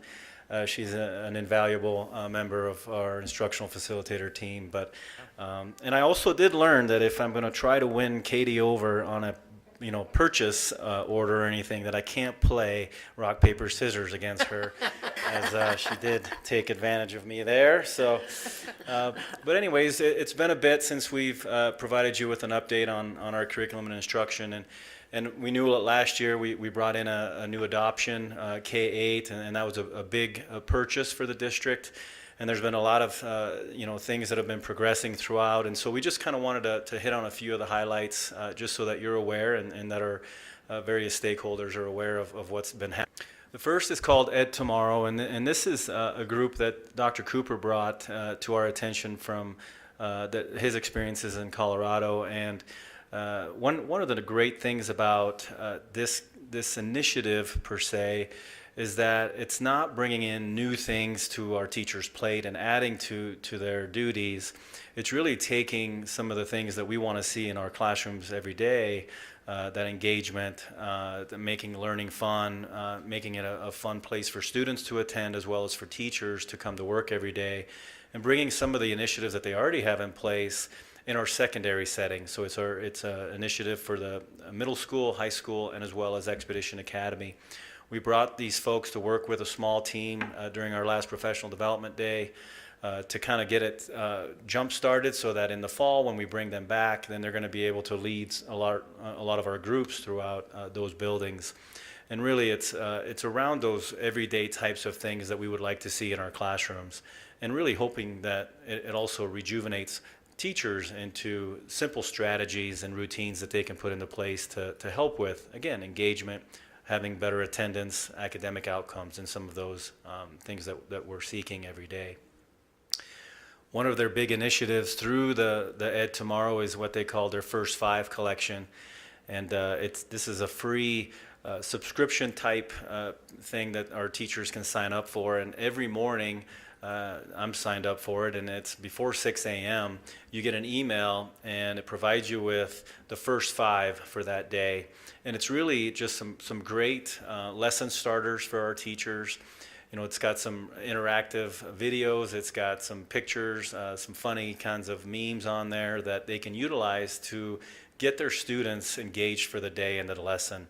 And I know a lot of our teachers have already signed up for this. We've been trying to promote it throughout the year. But it generates dialogue, and it generates that engagement from our students and gets them prepared for that lesson. So if you get the chance, you can click on that link at the top there, and it'll take you to the website. You can sign up. It's free. It's great. And it's nice that it's tailored to those different age groups as well, so that they're appropriate for those grade levels. We brought in a new curriculum for our K-8 folks in math, which will be kicking off next year in all of our buildings. And the high school reached out and said, it's been quite some time since we've updated our tools at the high school level. And so we worked with that team. Anne Marie and I were able to meet with the math department at the high school and really start examining what is it that they're looking for, what is it that they're needing.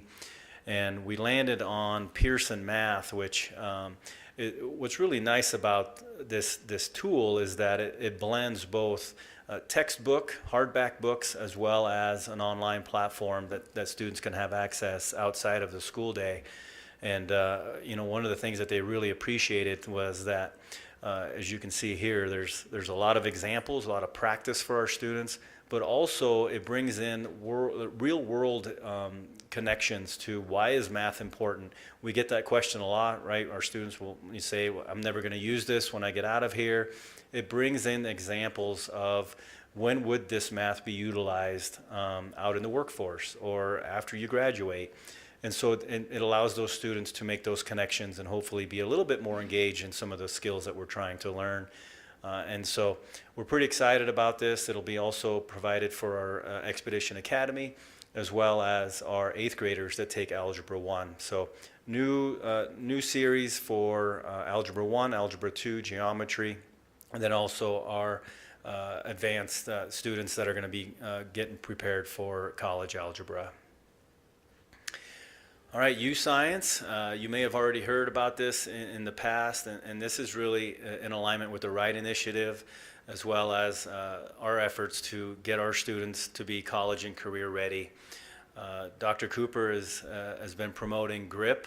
It's something that he has brought to us from, to really promote with all of our students, and it's to graduate ready for industry and with a purpose. And if you ever get the chance, I know he walks around with about 10 pamphlets in his suit coat. He's usually got them ready to hand out. Yep, he's got one there. So, but you know, and I think this was a really. I was really inspired when Dr. Cooper started and really wanted to share the message that it's one thing to just graduate high school, it's another one to graduate with a purpose. And we really appreciate that message to, you know, try to get our students to be career ready and to, you know, it doesn't mean you have to go to college, but there's so many pathways out there, and all of our industry partners throughout our community and our county have said, we need folks to work in our fields. And so those relationships have really been developing, and Southwest Manufacturing partnership has been great. A lot of community folks, you know, that Dr. Cooper meets when he's out meeting with our different stakeholders have been coming and saying, hey, I want students in my business. I want to offer these work-based learning opportunities. And you know, it's usually about once or twice a week I hear from someone saying, hey, that student is really doing well in my business, or thank you for promoting that to your students. And so youth science is something to really get our students started to think about what would be an opportunity for me to do a work-based learning opportunity.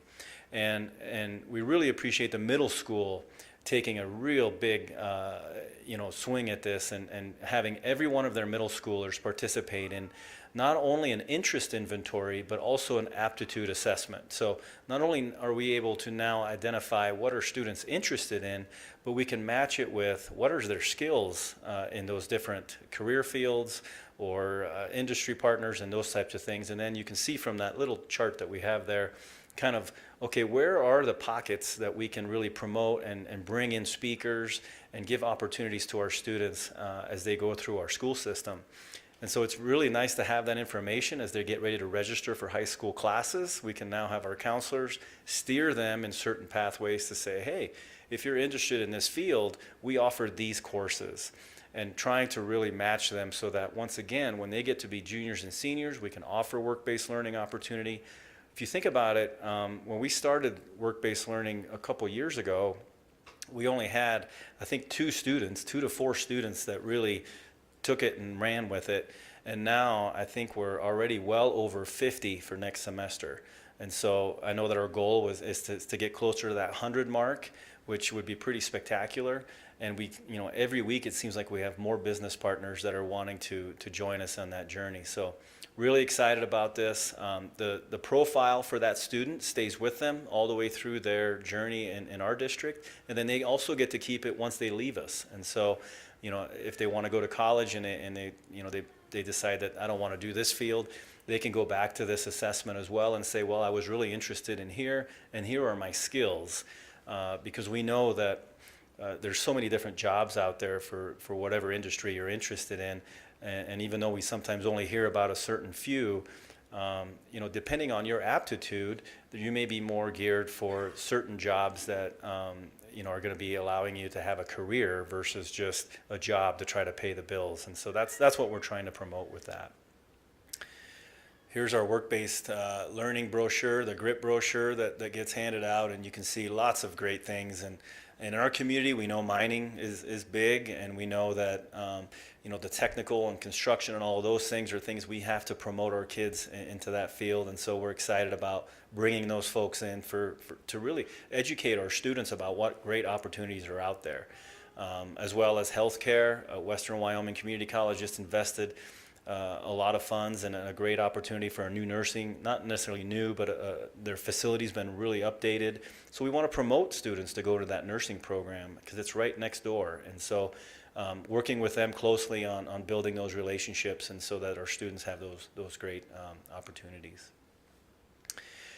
We've met with our health and physical education staff during our professional development day. We've been talking about this for the last semester, and the reason being is because one, our health teachers were telling us, hey, our health curriculum is really outdated. The food pyramid doesn't even match anymore, even though that seems to change periodically.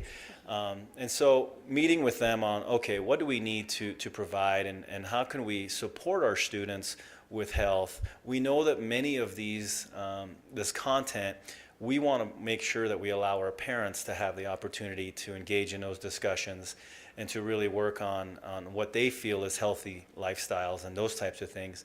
And so you can see that the content we're working on is really about conflict resolution, decision making, goal setting, communication, self-management. Those types of things is what they're working towards. And you know, we knew that it was going to be important to align with our high school so that they're prepared for the required health course that they have to take at the high school. And so we're excited on matching the same tool at our middle school as well as our high school, as well as all of our 6th graders will have a full year of health classes, and our 7th and 8th graders will have 1 semester, as well as the option to take a 2nd semester as an elective if they choose. It is a requirement to graduate in Wyoming to have 1 semester of health class. Our PE teachers are also going to be meeting in April when we have our next full day of professional development to really align the skills that we want our kids to know at the elementary level, then in the middle school so they're prepared for that high school class, and really just making sure that we're not necessarily overlapping skills, but that we're just getting our students as ready as we can for their next steps. We also, it was the 3-year mark for our triennial report. And really what this is it just reviews our wellness policy to ensure that students have opportunities for physical activity throughout our entire district. You know, there's been enough research out there about the benefits of physical activity for our kids. We know how much time they spend, unfortunately, on devices or, you know, sometimes not outside playing as much as we would like them to be. And so what we've done is just kind of gone back through with our building administrators to make sure that these things are in place at each of our elementary schools. And so some of the key notes here are that we have 2 opportunities a week for our elementary kids to have physical education, as well as a health lesson throughout the week. That our middle school kids all have physical education, at least 1 semester throughout the 3 years. Again, the 6th graders will have a full year of that, and then they have the opportunity to take it for a full year if they choose it as an elective in middle school. And then our high school, it's also a graduation requirement. So really just making sure that we're keeping this sacred in our district because we know the importance of physical education. All right, elementary grade level team meetings during our professional development day, our instructional facilitators led great conversation, and it's really about driving the work. We knew we had a new curriculum that we brought in, a new tool. The priority standards remain to be our priority, as well as our roadmap for what skills do we want our kids to know each quarter, and that we can ensure that by the time they leave that grade level, they've been exposed and hopefully have mastered all of the skills that have been identified by the State Board of Education as necessary for that grade level before they move on to the next. That's our goal. But if we don't have that roadmap, then we may miss some skills throughout the year because it's a lot. And having a new tool can be daunting for our teachers, and we knew that it was going to be a little mucky to start with as they're learning that. But our instructional facilitators have been just fantastic at really diving in, doing some of the behind-the-scenes work on developing that roadmap and guiding them to then bringing them in and saying, what's working, what's not working? What have you been able to accomplish this first quarter, second quarter? What do we need to tweak with that roadmap so that our kids are prepared? And so we can't thank them enough for all of their work, as well as Mary Vaughn, who's in our office. She takes care of everything behind the scenes, and it's just really a relief for Anne Marie and I that there's a lot of things that she sets up that we never have to worry about. But this is driving the work.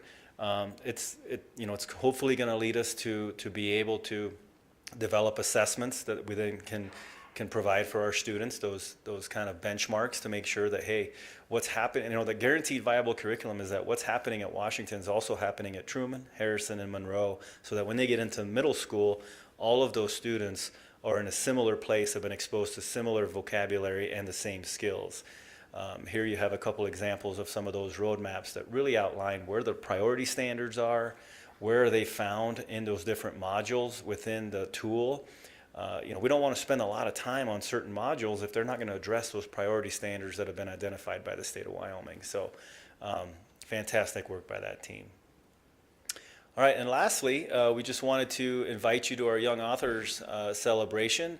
If you're not aware, we've got many students that have been participating in this competition. It started a few months ago. Our folks have been, our team, our committee has been meeting after school the last several weeks, going over all of those entries, and the winners will be celebrated, as well as all participants will be celebrated on Wednesday, March 4th. One thing that we're really excited about, I know that a couple buildings had after-school clubs to really promote young authors, as well as the advertisement. We tried to get it out to all of our schools as much as possible. So we had almost twice as many entries as we've had in previous years. So really excited about promoting that academic opportunity. But yeah, the board's invited to come on March 4th.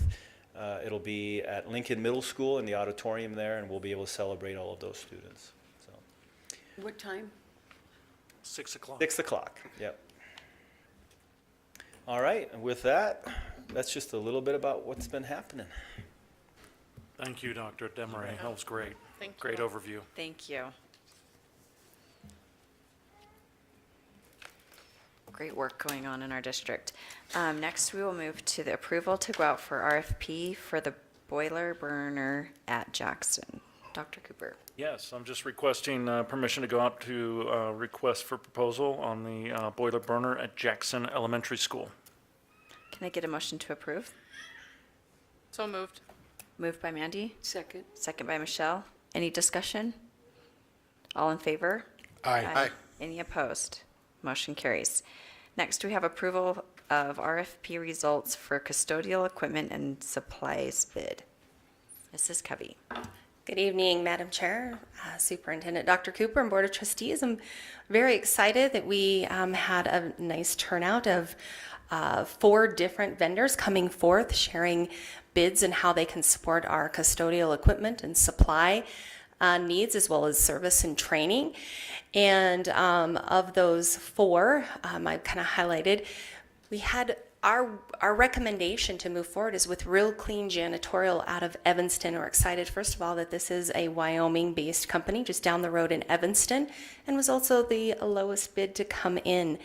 I did some checking around with references regarding folks that use Real Clean currently up and down the I-80 corridor, and talked to 2 different folks in different districts, and they raved about the service, about the products, about the training, and are very excited and said we would not go wrong with Real Clean Janitorial, and just spoke very highly of the service and support that they provide the districts that they are receiving. So with this, I do request your approval for proposal for Sweetwater County School District custodial equipment and supplies for Real Clean Janitorial out of Evanston for $95,100 for supplies. Equipment will be determined based on need of our district, and that is one thing that will be happening in a timeline moving forward. This will effectively start July 1. However, there's going to be some behind-the-scene things that need to happen. They're going to be coming on scene, I'm hoping, right around spring break or shortly thereafter, going into each individual school, inventorying equipment, and really taking a look at what we have in place, from everything from paper towel holders to our vacuums to our garbage liners, all those pieces, as well as the chemicals we use, and really doing an audit of every building and analyzing our equipment. They also, I checked into servicing equipment, as obviously we have lots of custodial equipment here that works great, but what happens if something happens to that equipment? And this company, Real Clean out of Evanston, they have a repair site in Evanston. They will service equipment that they didn't sell us. They also can take trade-ins if we're needing or wanting to upgrade as well.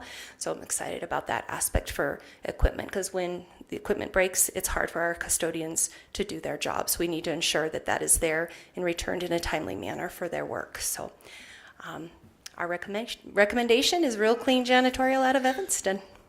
Thank you. Can I get a motion to approve Real Clean Janitorial for $95,100? So moved. Moved by Tom, Second. second by Michelle. Any discussion? Thanks for your work in getting that together. All in favor? Aye. Any opposed? Motion carries. Thank you.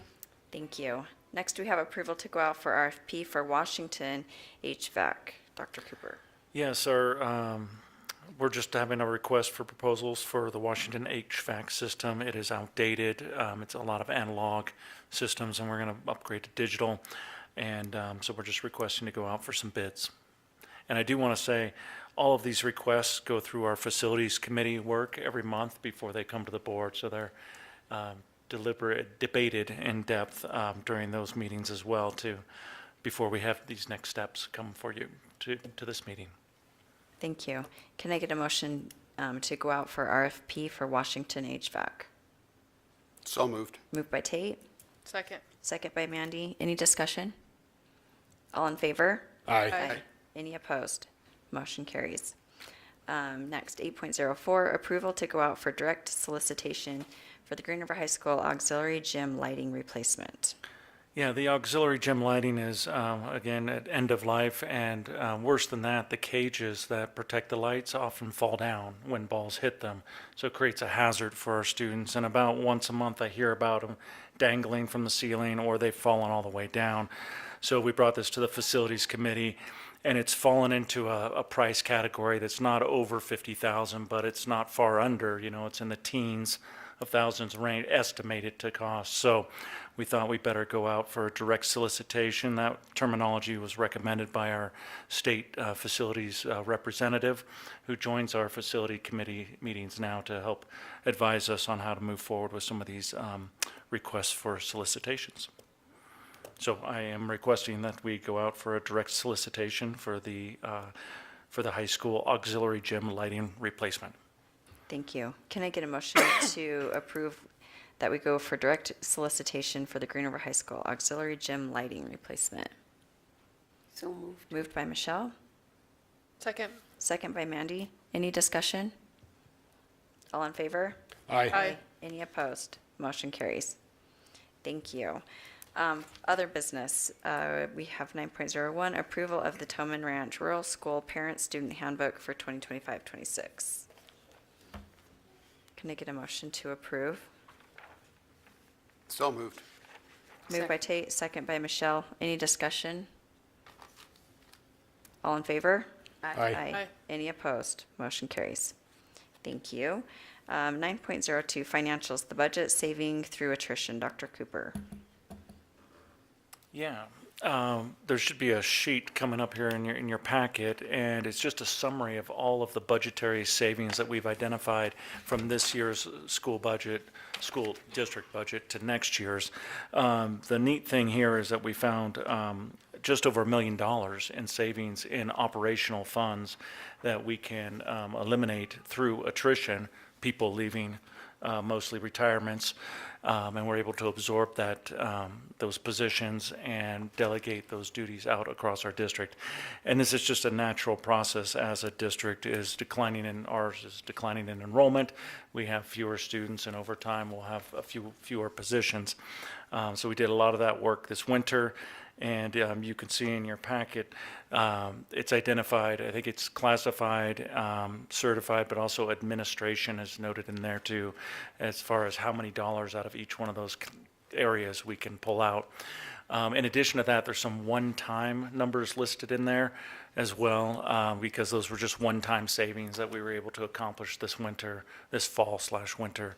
The good news is this is hopefully going to help us out as we prepare our budget for next year, knowing that we're down roughly 70 students across the district. That's roughly $1 million in ADM, average daily membership funding. So we know with the current funding model as we go into next year, it'll more or less be down $1 million or more going into next year, and we've already identified just over $1 million in savings in the current budget. Thank you. Does anyone have any questions or discussion? Okay. Next, we'll move on to maintenance summer projects. Dr. Cooper. There's a list of summer projects in your packet there. It's a lengthy list. It's a wish list. Most of that we'll be able to accomplish. Logan and I and others are going to go through this list a few more times, and this list will be updated as we move through the spring, and items on there will be identified for specifically what we can accomplish this summer. But we do this every year, and we bring this forward to the board every year just to make sure you're aware of some of the projects in the different schools and departments that we're going to be tackling. Some of the things that we're going to do this year, that we've done some of this in the past, but just to be clear with everyone, we're going to encourage students to join some of our teams, our painting team, maybe our moving team. There's a lot of classrooms that get moved around, a lot of offices get moved around, and students can help with that during the summer. And our grounds, again, we've had students participate in our grounds team as well. So those are paid positions for students that we budget for every year to help our students out that want to have summer work right here in town, and we're able to provide that work because we have a lot of projects to accomplish every summer. Great, thank you. Next, we have the recalibration summary. Katie Herder. Good evening, Madam Chair Castilian, Superintendent Dr. Cooper, and Board. We went over some of this in the board workshop, but we're going to hit some of the highlights again now. The final recalibration committee concluded on January 23rd, and the legislation session began yesterday. So we are closely monitoring education-related bills along with other legislation bills that may impact our district. We want to say thank you to our legislators who spoke with us through various meetings, allowing us to share our concerns, and we appreciate their time, engagement, and continued work on behalf of our schools. A little bit about recalibration. Recalibration is supposed to be every 5 years. The purpose of recalibration is to reset public education funding. The last time they adjusted the model was in 2010. At the last meeting in January, the recalibration bill had a 12-0 vote to introduce it into the legislative session. As of yesterday, House Bill 110 did not get the necessary votes to be introduced to the House. Now, on the other side, there's a mirrored file, Senate File 81, and as of right now, we have no news on that. Some of the parts of the recalibration that I want to hit on are teacher pay. So a significant part of recalibration was working on teacher salaries and staffing levels. They also debated class size and, again, funding for the teacher positions.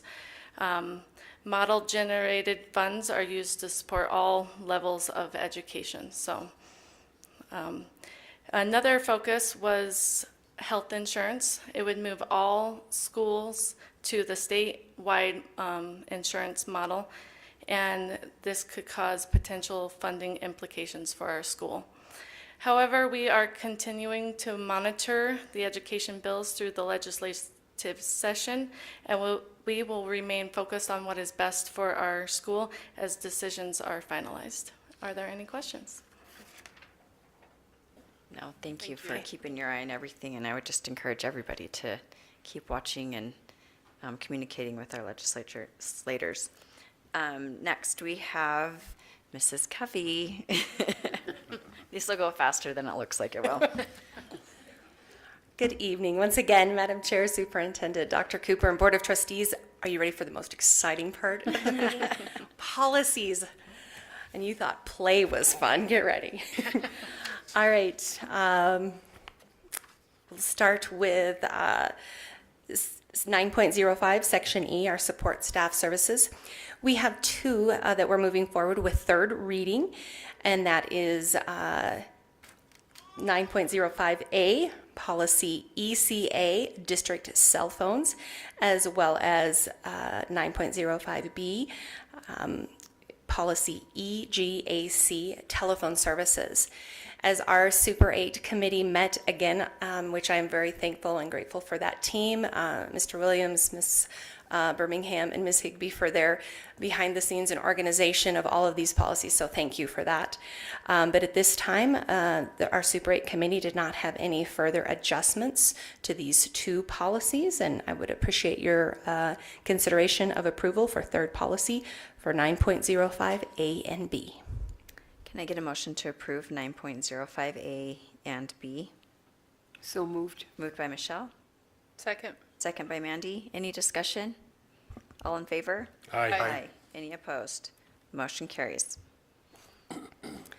Our next set of policies we are going to talk about for our third reading again is 9.06A through H, policy EA, EHAA, EHBJ, EHBH, EHBI, EHBJ, EHBL, and EHFA. Again, these policies, there were no additional recommendations for any changes.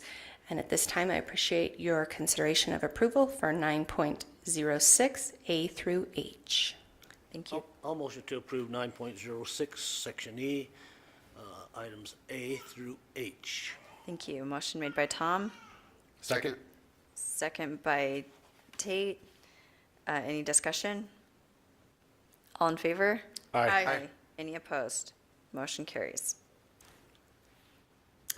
9.07, Section E, again, some support staff policies. These are our second readings, A through J. And these policies, again, our Super 8 committee did not have any further recommendations or adjustments made to 9.7 A through J, and I appreciate your consideration for approval. Thank you. Can I get a motion to approve 9.07, Section E, A through J? So moved. Moved by Mandy, Second. second by Michelle. Any discussion? All in favor? Aye. Any opposed? Motion carries. All right, now we're going to go into our first reading of new policies. And our first one is 9.08A, and this new policy is EHAB, Access Authorization Policy.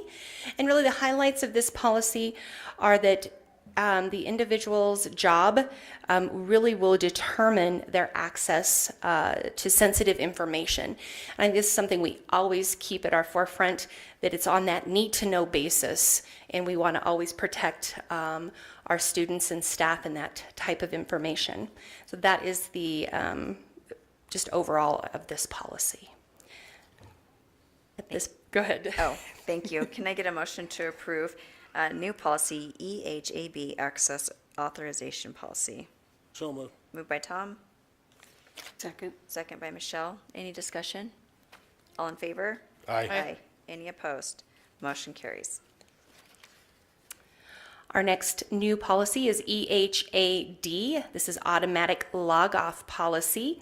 And the highlight of this policy is really to maintain those procedures for automatic logging off when you aren't active on a system. And this really helps, again, protect that sensitive information after that period of inactivity. And Mr. Williams and our security officer will be responsible just for ensuring that implementation of those automatic log-off policies and ensuring that those automatic log-offs are happening across the district on our specific platforms that house that sensitive information. I just have a question now. It will just automatically log off if I've been off for a while, so people can't get on my computer and send out emails in my name? Correct, yes. When you're inactive, say on our Infinite Campus system, it'll shut you down. You have to go back in and re-log in after a period of time. I'll motion to approve new policy EHAD, automatic log-off policy. Motion made by Tom, I second. second by Tommy. Any discussion? All in favor? Aye. Any opposed? Motion carries. All right, our next first reading of a new policy, EHAE, is password management policy, and this is always a fun one. Really, the integrity of this policy is just to really ensure that our passwords are changed at least every 90 days to ensure and eliminate any sort of hacks or possible hacking into our systems. We're going to work to make sure that users' accounts have system-level privileges granted through group memberships, and that those unique passwords are unique to that user on those accounts. And again, I know every 90 days it goes quickly, but we do need to change those for the security of that sensitive information. And also another piece that I think to highlight here is that those passwords can't be replicated for at least 6 months. So again, it really does force us to ensure the security of the information that we're accessing on our systems. Thank you. Can I get a motion to approve new policy EHAE, password management policy? So moved. Moved by Tate, Second. second by Michelle. Any discussion? All in favor? Aye. Any opposed? Motion carries. New policy EHAF. This is where each individual that accesses sensitive information has that unique user identification, such as a login ID. So in addition to password, you've got a login ID that is strictly, I guess, connected to you. And each system has some unique login IDs as well. And this is really just a standard convention for assigning our unique user IDs and really to secure and record, or excuse me, the district will also maintain a record of this unique user ID systems as well. And we will track those individual activities and record those events as required by policies such as auditing and the information system. So we really do know who is actively in these systems, and we can see who that user ID is connected to. Thank you. Can I get a motion to approve new policy EHAF, unique user identification policy? So moved. Moved by Michelle, Second. second by Mandy. Any discussion? I would just add that these are all things that we do anyway to keep our district secure. We're just making official policies. Great reminder, absolutely. And I think we found that as we've gone through that we do these types of things, but now it's time to put it in writing as technology has changed so much. Right. Okay, can I get all in favor? Aye. Aye. Any opposed? Motion carries. All right, next new policy is EHBB, and this is centered around email security policy. And I think one thing I've noticed as I've gone through these, you're going to see some similar language, but just remembering, is it the email? Is it the passwords? Is it the IDs? All those facets do factor into this one. And this next piece is centered around email, and this is to protect that confidentiality and integrity of sensitive information that may be sent or received via email. And this really recognizes that using email without the use of an encryption mechanism is an insecure means of sending and receiving messages. So really we're looking at three main things of making sure that it's technically sound, it's reasonable to implement and use by the workforce members, and that it's financially responsible as well. And also something we always need to remember is school district provided email systems are intended for official and authorized purposes only, and remembering that this is school district property, so anything on that email can be pulled for any sort of records request as well.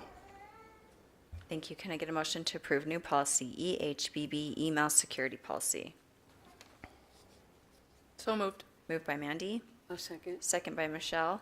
I just have a question.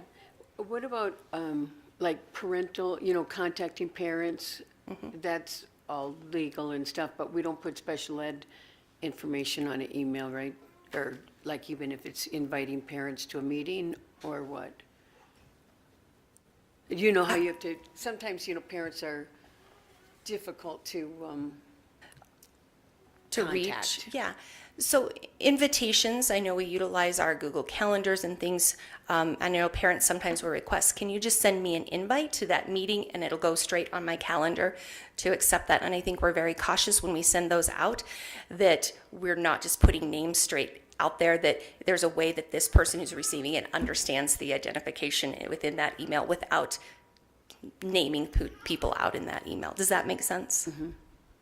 Thanks. Okay, any other discussion? All in favor? Aye. Aye. Any opposed? Motion carries. Our next new policy is EHBE, and this is network security policy. And the purpose of this is really to secure that the communication devices and the data are secure on our district network. And I think Mr. Williams and his team, this is a constant piece that they continually are making sure it is secure and that things aren't occurring that could compromise our information. And so this is really a set of protocols for our network. And you will see there are a variety of different bullet points here. And it goes through talking about what the school district will, from using firewalls, using district all services that are not in the services that have use of which you are not sure of, reminding people that don't hop on and use those things, as well as access points that throughout all of our schools and our buildings, there are specific access points for us to log in, and when they're on, we can see kind of where that person was accessing that information. I'm correct on that? I see Mr. Williams is shaking his head, yes. Thank you. Can I get a motion to approve new policy EHBE, network security policy? I move to approve policy EHBE. Moved by Tommy, Second. second by Tom. Any discussion? All in favor? Aye. Any opposed? Motion carries. Our next policy is EHBF, portable device policies. And as we know, portability of all of our phones, all of our Chromebooks and Surfaces is just something we just expect to happen, and we have availability, and it's a very nice feature that our district has for all of us. And so this policy really works on that confidential or sensitive data must be accessed only on our server system. And this is where we make sure that we have strong passwords in place to control of all of our users who are accessing that. And also when working on portable devices from remote locations, which we all do, maybe you're at a conference, maybe you're at your home, that we are using secure connections, and they must be used to access sensitive information. Thank you. Can I get a motion to approve new policy EHBF, portable devices policy? So moved. Moved by Mandy, Second. second by Tate. Any discussion? Sorry. You're good. So like if I would take my computer or, my district, whatever, and I want to use the airport, like, Wi-Fi. airport internet, yeah, Wi-Fi. I couldn't do that, right? Because it's not secure. I'm going to defer to Mr. Williams on that. Yeah, you could. He can explain the details of this because we had conversations about this as well. Okay. And I don't want to misspeak. And I don't want to screw up, Yeah, no worries. You could definitely connect to the Wi-Fi. The big issue is mostly connecting to some sort of sketchy, non-public access Wi-Fi, and not, locking your computer when you're out and about with it outside of the district or off network, that kind of thing. So like at McDonald's, like they have Wi-Fi. Yeah. Okay. Yep, it'd be fine. Just be careful, like what you're sending, I guess, when you're out in the public. Try not to send anything public information or anything like that. Maybe check my email, but don't respond. Yeah, I mean, you could respond. Just be careful what you're sending when you're out on a public Wi-Fi. Okay. Thank you. Yep. Thank you. Thank you, Mr. Williams. Can I get we already did a motion to approve, right? So any other discussion? All in favor? Aye. Aye. Any opposed? Motion carries. All right, our next new policy is EHCA, Information Classification Policy. And the gist of this policy is that all school district information will be organized into two main classes, and these are public as well as confidential. And it talks a little bit about more what that public means, and that is information that can be shared freely with anyone inside or outside of our organization. And that the confidential includes information such as that sensitive information and centered around our students, and we need to be very cautious when shared or disclosed that could possibly have negative consequences. Thank you. Can I get a motion to approve new policy EHCA, Information Classification Policy? So moved. Moved by Mandy, Second. second by Tate. Any discussion? All in favor? Aye. Any opposed? Motion carries. On your agenda, you will notice I, which is consider approval of new policy EHEA data backup storage. At this time, we have eliminated that one from our agenda. We're still working on that, and we will probably be seeing that at our next meeting. Thank you. Our next new policy is EHEB disposal policy.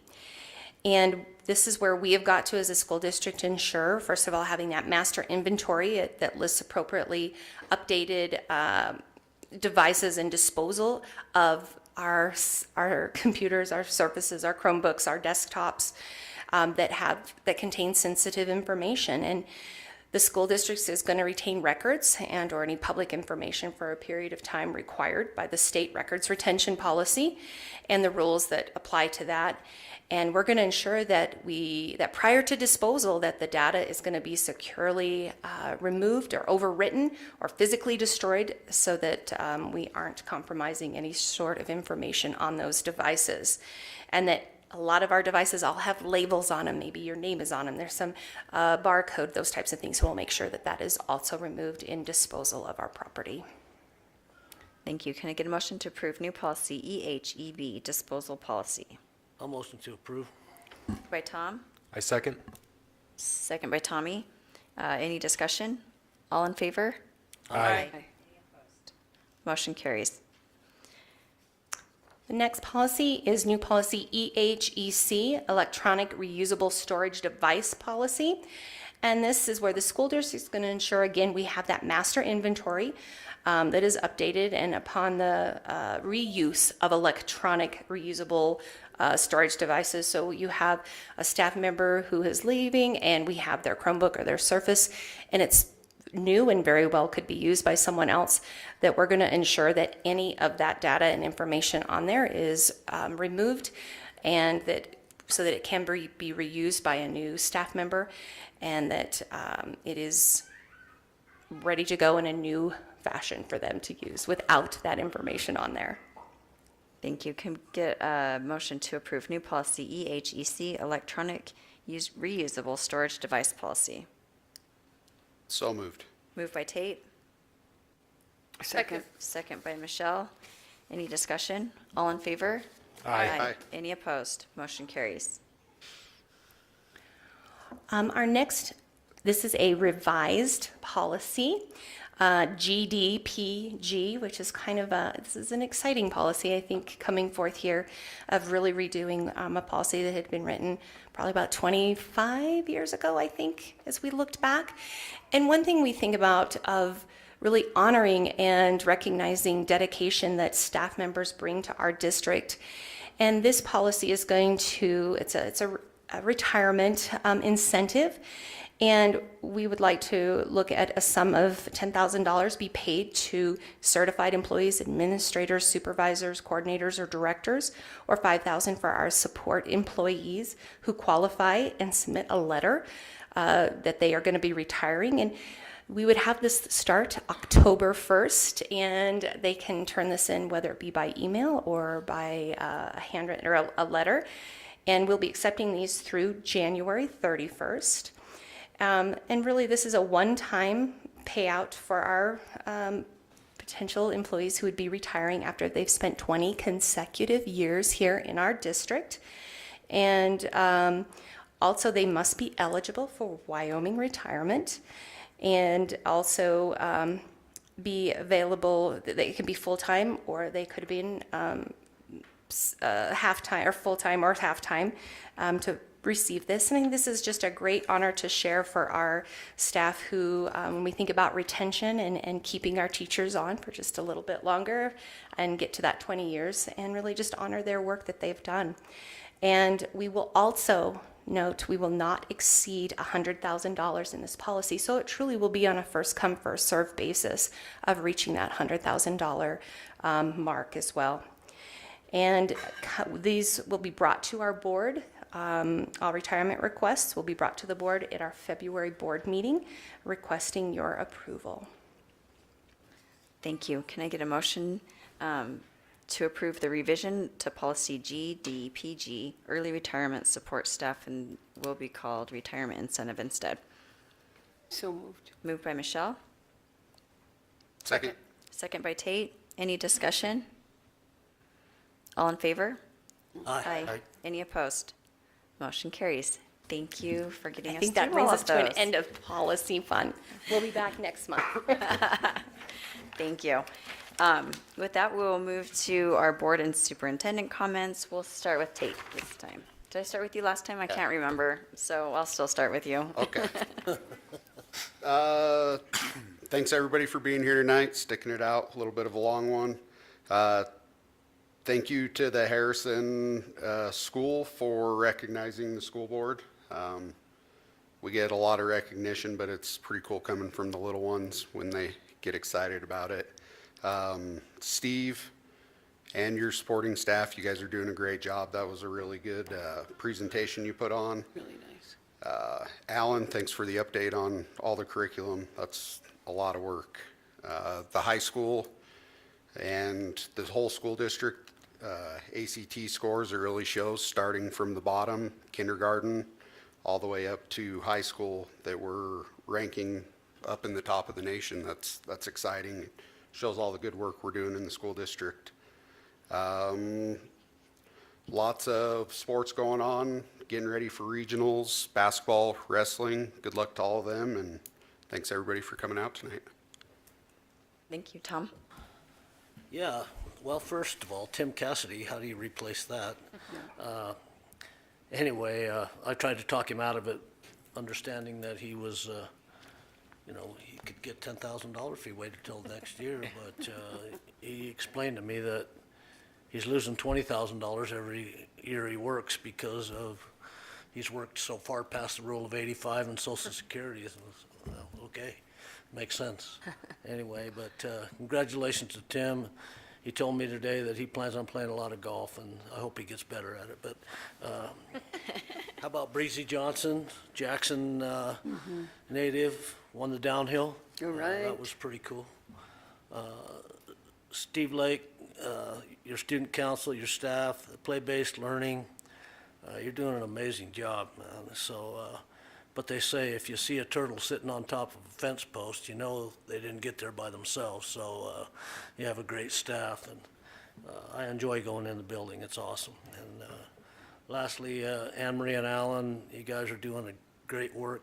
So I appreciate your work on the HR and the curriculum. And Alan, you've always done a great job with special ed stuff. So I just appreciate all you're doing. So thank you. Thanks. Michelle?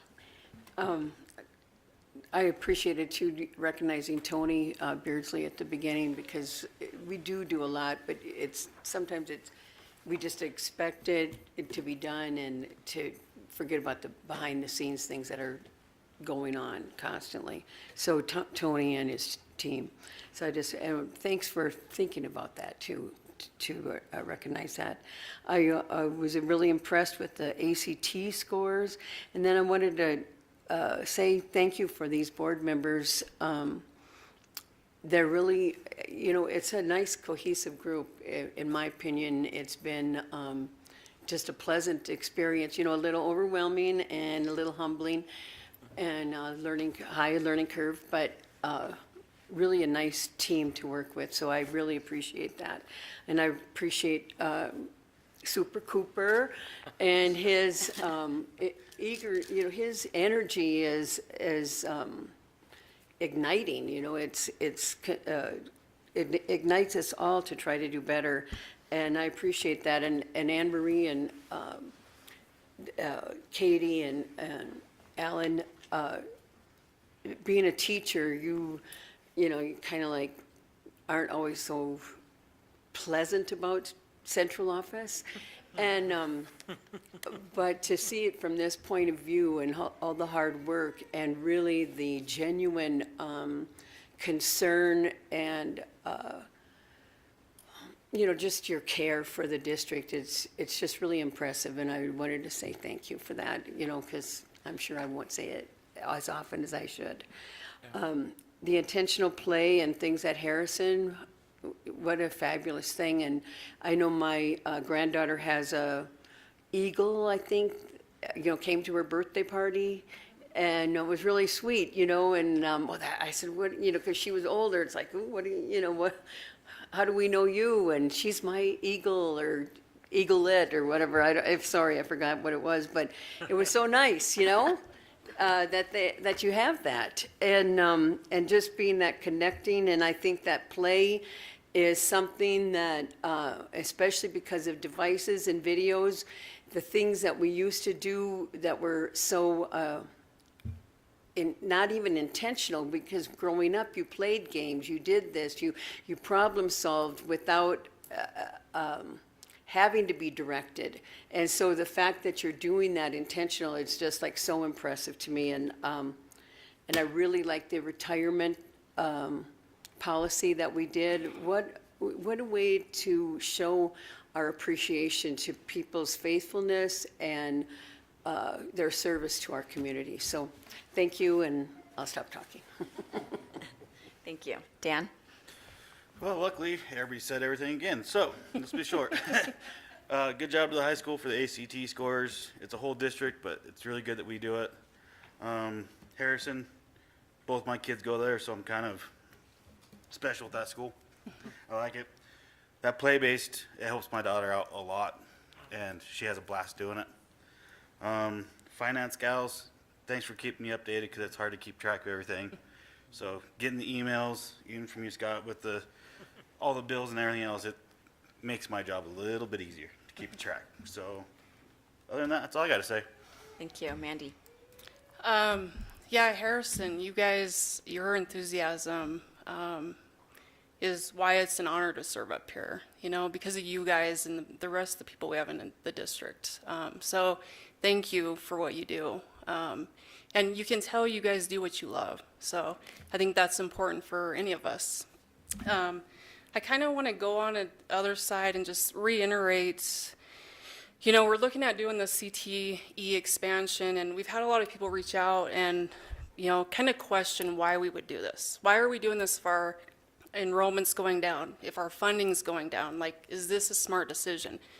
We're not making any decisions right now. I mean, all we're wanting to do is gather the information, talk to the architects, see if this is a possibility, if the funding is in place. So I just want to make that clear that there are no decisions that are being made right now. We will wait until the legislative sessions are over and see what our funding does look like, because our district has always been very good about staying in a strong financial position, and we will continue to do that. And I recommend, if you have questions, if you're upset about something, if you don't understand, please come in and talk to Super Cooper or any of us. Reach out, because we want this to be a positive thing. It's a huge project, and we know there's a lot that goes into it, so we want everyone to be excited for it. But I just don't, we know how the rumor mill gets started, and I don't want false information out there. So if you're adamant or you don't understand, please come in and talk, and we'd be more than happy to sit down and answer questions. So that's it. Thank you. Tommy? Yeah. Good evening, all. Mr. Heslop, thanks for showcasing the academic excellence with those ACT scores. I think that's a good data point to affirm the district's quality of education, our district report. So these things are aligning. We know we have a great district, but the data proves it. Play-based learning, it's awesome. I think this is finally getting the buy-in it needs. Certainly there's the attention at the lower levels, but I like the highlight, this can be useful all the way to adults. You certainly got us engaged. Great book choice, whoever had the mitten, Ukrainian folktale. Yeah. Curriculum, I know this has been a huge undertaking. It's been a lot of work for everyone across the district with the new curriculum, and it's good to see that we're putting it to use. I know a lot of effort's being put into that, and just from the limited visibility I have there. So great readout. This meeting was certainly dedicated to that academic side more so. Thanks, Cooper and staff, for keeping us updated on the legislative news. I would echo the sentiment. If there are any concerns, please reach out to our legislators. This is the time right now. We're potentially looking at some big changes for all schools. So increased attention and awareness to the voter base. Board Appreciation Week, I just echo what Michelle said. We have a great group up here. I think we bring, some very diverse backgrounds, but cumulative as a board, it is a strong group, and it's good to work with everybody across the district. I'm looking forward to tomorrow with the architect interviews. Thank you. I'll go ahead and go. Thank you to Harrison Student Council for recognizing us. That's fun, and what a good group of kids. And thank you to you guys and your enthusiasm with the play-based learning. Obviously, your enthusiasm plays into the kids' enthusiasm and being there each day. So thank you for all you do. Thank you to curriculum and to our teachers and staff that have put in the extra hours adapting to a new curriculum. We know it's not easy, and we appreciate it and hope you're seeing the payoffs of everyone using the same curriculum. I also want to thank our AI steering committee. It's a new committee we have, but with the changes in technology constantly happening, I just want to thank our technology department. They put in a lot of time and they know the ins and outs of this, but we know AI is a part of our lives now, and so having that committee that's talking about the different programs and what is good or not good for our district, and so I appreciate that. And then I just echo everybody. This is a great board, and it's we do a lot of different things. Everyone's on a lot of different committees, and I appreciate all the time and that you put into being prepared for all of our meetings. So thank you to everyone, and I'll let you have the last word. Yeah, well, thank you. And having the last word is always challenging because everything's already been said. But just to say thank you to all of you out there. You're outstanding staff, wonderful to work with. We're all putting in a lot of extra time and a lot of hours, and it's good work, and I can tell that everyone enjoys their work, or else they wouldn't be doing it to this high level. And that keeps me energized, and I really appreciate all that. So thank you guys, and thank you, board. You guys are amazing, real cohesive, nice, bring nice diversity from our community to represent the values up here and help us lead this district. So I really appreciate all your work, volunteer work that you put in here. It's wonderful. A couple of highlights coming up. Obviously, we have interviews tomorrow night. Architects will probably be here as early as 5 o'clock. 5:30, we'll draw straws or flip a coin to see who goes first. So I would recommend get here between 5:30 and 6. Because at 6 o'clock, we need to get started right away with the first interview, and then 7 for the second one. A couple of fun student events coming up here. Swim competition for our boys team will start, I think, at 4 o'clock on Thursday. Wrestling starts at 5 o'clock on Thursday. And then speech and debate is happening Friday and Saturday. So if you're around, we're hosting all of those events these next several days as we finish out the week. Thank you. Thank you. And one last thing, if you are interested in coming to see the interviews, you will have to come in person. We won't be broadcasting them just so that it's fair to both sides. So we hope to see some people here. With that, we will go ahead and adjourn our meeting. Thank you.